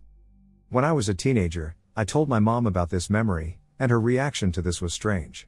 I expected her to tell me to stop making up stories and give me a scolding for trying to get attention. But instead, she stood up and walked to her room, beckoning me to follow her. When we got to her room, she pulled out a box from her cupboard, sat it on the bed, and began rifling through it. I knew better than to ask what she was doing, so I instead just waited and watched. She was pulling out what looked like little trinket boxes and random assortments of miscellaneous objects I assumed had sentimental value. Then she pulled out a stack of photographs, flipped through them, and stopped at the one she was looking for. She handed me a baby picture I'd never seen before. It was about me and my brother. I was about 8 months old, and my brother was 3 years old, and we were both sitting on the floor eating chicken. My mother had a picture of the first time I ate solid food, capturing the surprise on my face, the same surprise I remember feeling when I tasted it. I tell you this story to give you a deeper understanding of my brain and the way it works. My brother is on the spectrum, and I suspect that I might be as well, but I've never been tested. When I was very young, around 4 or 5 years old, I remember having these nightmares. I was in this vast, empty void that terrified me. It was dark, and there were large circular shapes. I don't know how to describe what they looked like. I can see them in my memory, but if I try to draw them or describe them, I can't. They looked like massive colored spheres floating in pitch black nothingness. I had this same nightmare every night for, I'm not sure how long. I was unsure until I learned how to change the channel. That's what I called it when I became a lucid dreamer. After this, I went on all sorts of adventures in my dreams. Sometimes, it felt like they weren't my dreams at all. Occasionally I would be somewhere I'd never seen before, with people I didn't recognize, doing things that felt like someone else's memory. There would be people I'd never seen before, but somehow I knew them, and they would recognize me. I felt as though I had visited them previously, forming a sentimental bond with both the people and the location. However, I had never actually visited these places or met the people there. I never felt scared when I had these dreams, so I just let them play out. I was never in the same place, and I never dreamed about things that happened in my life. Not even a skew-if memory. Always in different places with different people doing different things, and they always felt like a memory. But not my memory. I don't know what to make of this. I might just have a good imagination, but who knows? The scary room. My younger sister Molly was born 3 years after me, 1993, and my mother would tell this story a lot while I was growing up. Sometimes after Mom would put Molly down for a nap, she would wake up screaming and staring at this one area in her room. This was when she was a newborn, and it continued until her toddler years. For whatever reason, She was scared of something in her room that, clearly, nobody else could see. 4. The haunted house. My childhood wasn't very stable, as we moved around a lot growing up. I was born in Queensland but moved to Victoria with my mother and brother when my mom was still pregnant with my younger sister. I was 2.5. One of the houses we lived in was the last house at the end of the road that connected to the highway. I was 7 at the time. The highway had a bridge that went over the railway tracks, and our house was before the highway, with the railway going along the side of our property. Even though we were so close to the highway and railway, I remember it being surprisingly quiet. The area was primarily farmlands and small towns like the one we lived in, population of about 800 people. Not long after we moved in, strange things started to happen. We would hear what sounded like someone reading a newspaper coming from the kitchen, but there would be nobody there. Or we'd hear coughing, but we couldn't find where it was coming from. One night, my siblings and I were staying with our dad, and my mother was alone at home. This is based on her recollection, but please note that she sometimes embellishes her stories. Mum was in the kitchen when she heard banging coming from the door leading to the laundry room. You'd enter the house through the back door, which led into a converted sunroom with the bathroom on the left, laundry on the right, and another door you'd go through that leads into the kitchen. The banging slowly got louder and louder, and my mother, rightly so, was terrified. She was a stickler when it came to locking the doors at night, so she definitely locked the front door. But the banging wasn't coming from the front door. It was coming from the other door. We kept it closed to keep the draft out but unlocked so we could get to the bathroom. The banging persisted for a few minutes when it abruptly stopped, and it was quiet again. When she went to investigate, she discovered that the front door was still locked and there was no way someone could have exited out the door without being heard. It was an old house with really creaky doors, and there were only 2 doors in the house, the front door that we rarely used and the back door. And none of the windows in the sunroom opened. Then I started seeing something in my room at night. I and my sister, 4 at the time, shared a room. There were bunk beds along the far right wall as you entered the room and a window on the far left wall that looked out onto the front yard. I slept in the top bunk and my sister in the bottom, giving me a clear view of the door and the window. I had this beaded curtain that hung on the inside of my door so I would hear it if someone opened it. In hindsight, that probably wasn't the best idea, considering the other weirdness that had been happening in this house. I heard chains rattling when the door was closed and still at night. My sister was asleep in the bottom bunk, the window was shut, and my mom was a light sleeper who would wake if anyone got out of bed. His room was at the other end of the house, and he'd have to walk through mom's room, the kitchen, and the lounge to get to my door. Sometimes I would see what looked like a shadow of a figure standing next to the window, but I could never get a good look at what it was. I convinced myself that it was the moon casting shadows or something similar, as I had no intention of leaving the safety of my bunk bed, walking past the door with its chattering beaded curtain, and toward this unknown object standing next to the window in the dark of night, so I'd lay there looking at it while pretending to be asleep. It never moved or changed position, and I'd see it even if the curtains were closed, so it couldn't have been the moon casting shadows. To this day I have no clue what that was. I didn't sleep with a night light, so it wasn't that. Maybe my overactive imagination? Who knows? Other weird things happened in that house, but this is long enough, so I'll leave that there. 5. The old house and the crazy cat lady. Around the time we were living in that house, our dad purchased a property up in the mountains a few hours' drive from us. The house was really old. My guess is that it was probably built in the 1950s. The property was a 20-minute drive up the mountains and was on 100 acres. Nothing spooky happened there. Unless you count me almost getting rear-ended by a bull or the wombat incident. But there was Crazy Mary, who lived in a rundown cabin in the mountains. Picture Eleanor Abernathy running at you, screaming and throwing cats at you. That was the vibe I got every time we drove past her rundown cabin. I don't think I saw her that much when we drove past, and she mostly kept to herself. But the locals knew to stay away from her. This was back in the early 90s, so safety standards weren't as prevalent as they are today. My dad had heaps of old paddock bashers and tin cans in his arsenal, along with a few old postie bikes my brother liked to drive around the farm. My brother is a bit of a menace when it comes to anything on wheels. I remember standing on the back of Dad's ute while he was driving into town on what was a dirt road back then. It was a gorgeous summer day with trees as far as the eye can see and the occasional kangaroo spotted through the tree line. I was looking at the trees when something caught my eye. It was like a flicker of light from the corner of my eye. I looked over to see what it was, and I saw a white fox. It was only for a second and was gone as fast as it appeared, but it was. Stunning is the word that springs to mind.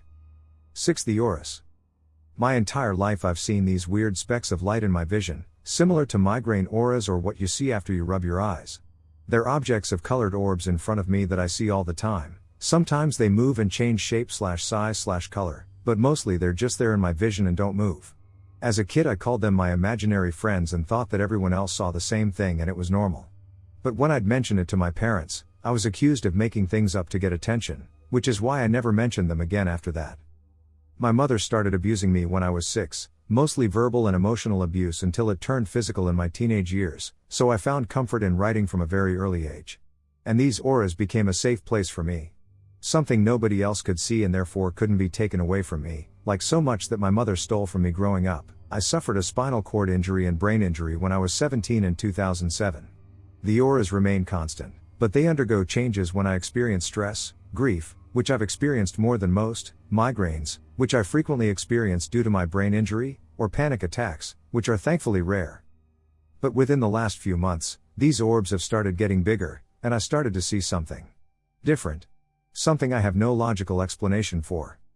7. The foggy figure. Around the time that I noticed the orbs changing shape, a few months ago, I started seeing this. I don't know what it was. I first noticed it when I was leaving my kitchen. I was going past my fridge when I saw something in front of the fridge. It was roughly the size of a person and had no distinguishing features or clear outline. It was translucent and like looking through clear contact, but soft and almost fluffy like fog. I thought it was a trick of the light, so I moved to the other side of the room to look at it from a different angle, but it was still there. Motionless. I closed my eyes for a bit, and when I opened them, it was still there. I was confused, and I brushed it off as stress or something. Until I saw it again a few days later. This time it was near my front door.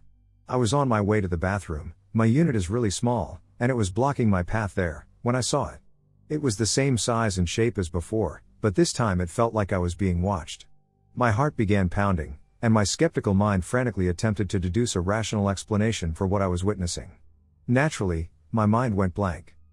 After this, I started seeing this figure a few times a day. Usually, this figure appears in the same location, close to my front door. And then I started seeing it at night. When I saw it during the day, it was like a translucent fog, but when I started seeing it at night, it was the same fogginess but a lot darker, and instead of standing upright, it would be hovering over my bed. I never got any negative vibes from whatever the creature was. If anything, it felt like it was trying to protect me or help me. I didn't mention this to many people, mostly because I thought I was going crazy and seeing things, but then something weird happened. One day, a friend was staying at my place. I hadn't informed him about this, which adds to the surreal nature of the encounter. As he was about to leave, I noticed a figure standing in its usual spot near the door. As he walked to the door, I saw the figure move towards him. It hadn't moved before this. My friend stopped as he was passing through it and uttered the following. "Oh, I just got chills. That was weird." Up until this point, I'd convinced myself that I was seeing things. But that, well, I explained to him everything weird that had been going on and what I was seeing, feeling unsettled by what had just happened. He was rightfully shaken by this, especially considering what he just felt. I haven't seen the figure for about a month, but every now and then I get the feeling that I'm being watched. Or I'll smell something without an explanation of what the smell is or where it's coming from. I'll be somewhere alone and not moving, and I'll smell something that shouldn't be there, like the distinct smell of perfume with no origin to the smell. I rarely wear perfume, and the perfume I do have is completely different from what I smell. But sometimes the smell will be different, like shoe polish or the beach. I live nowhere near the ocean. I believe that this entity, or whatever it is still here because I think my cat can see it. There will be times when I'm at home when I get that familiar feeling of being watched. I don't see anything, but my cat will perk up and start staring intently at this one particular spot. Right near the door where I saw it before. Keep in mind that there's nothing of interest there.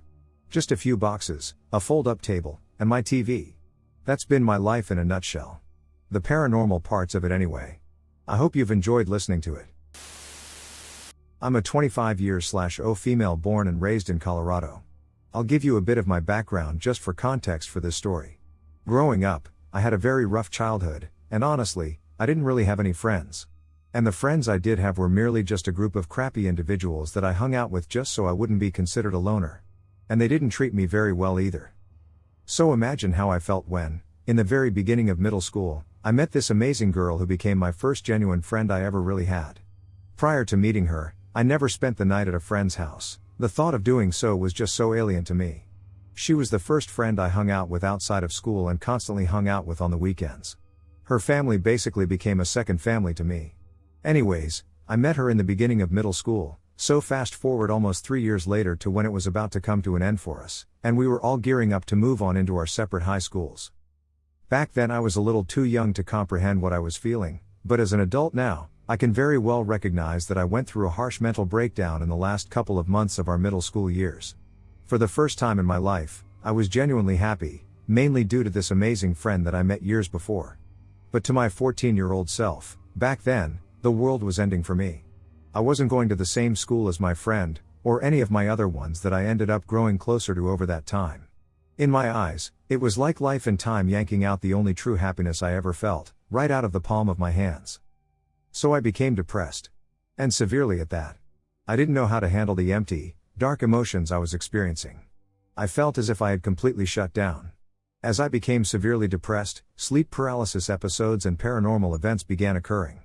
I can't recall the exact moment when I first experienced a sleep paralysis episode, but I do recall being deeply terrified during that experience.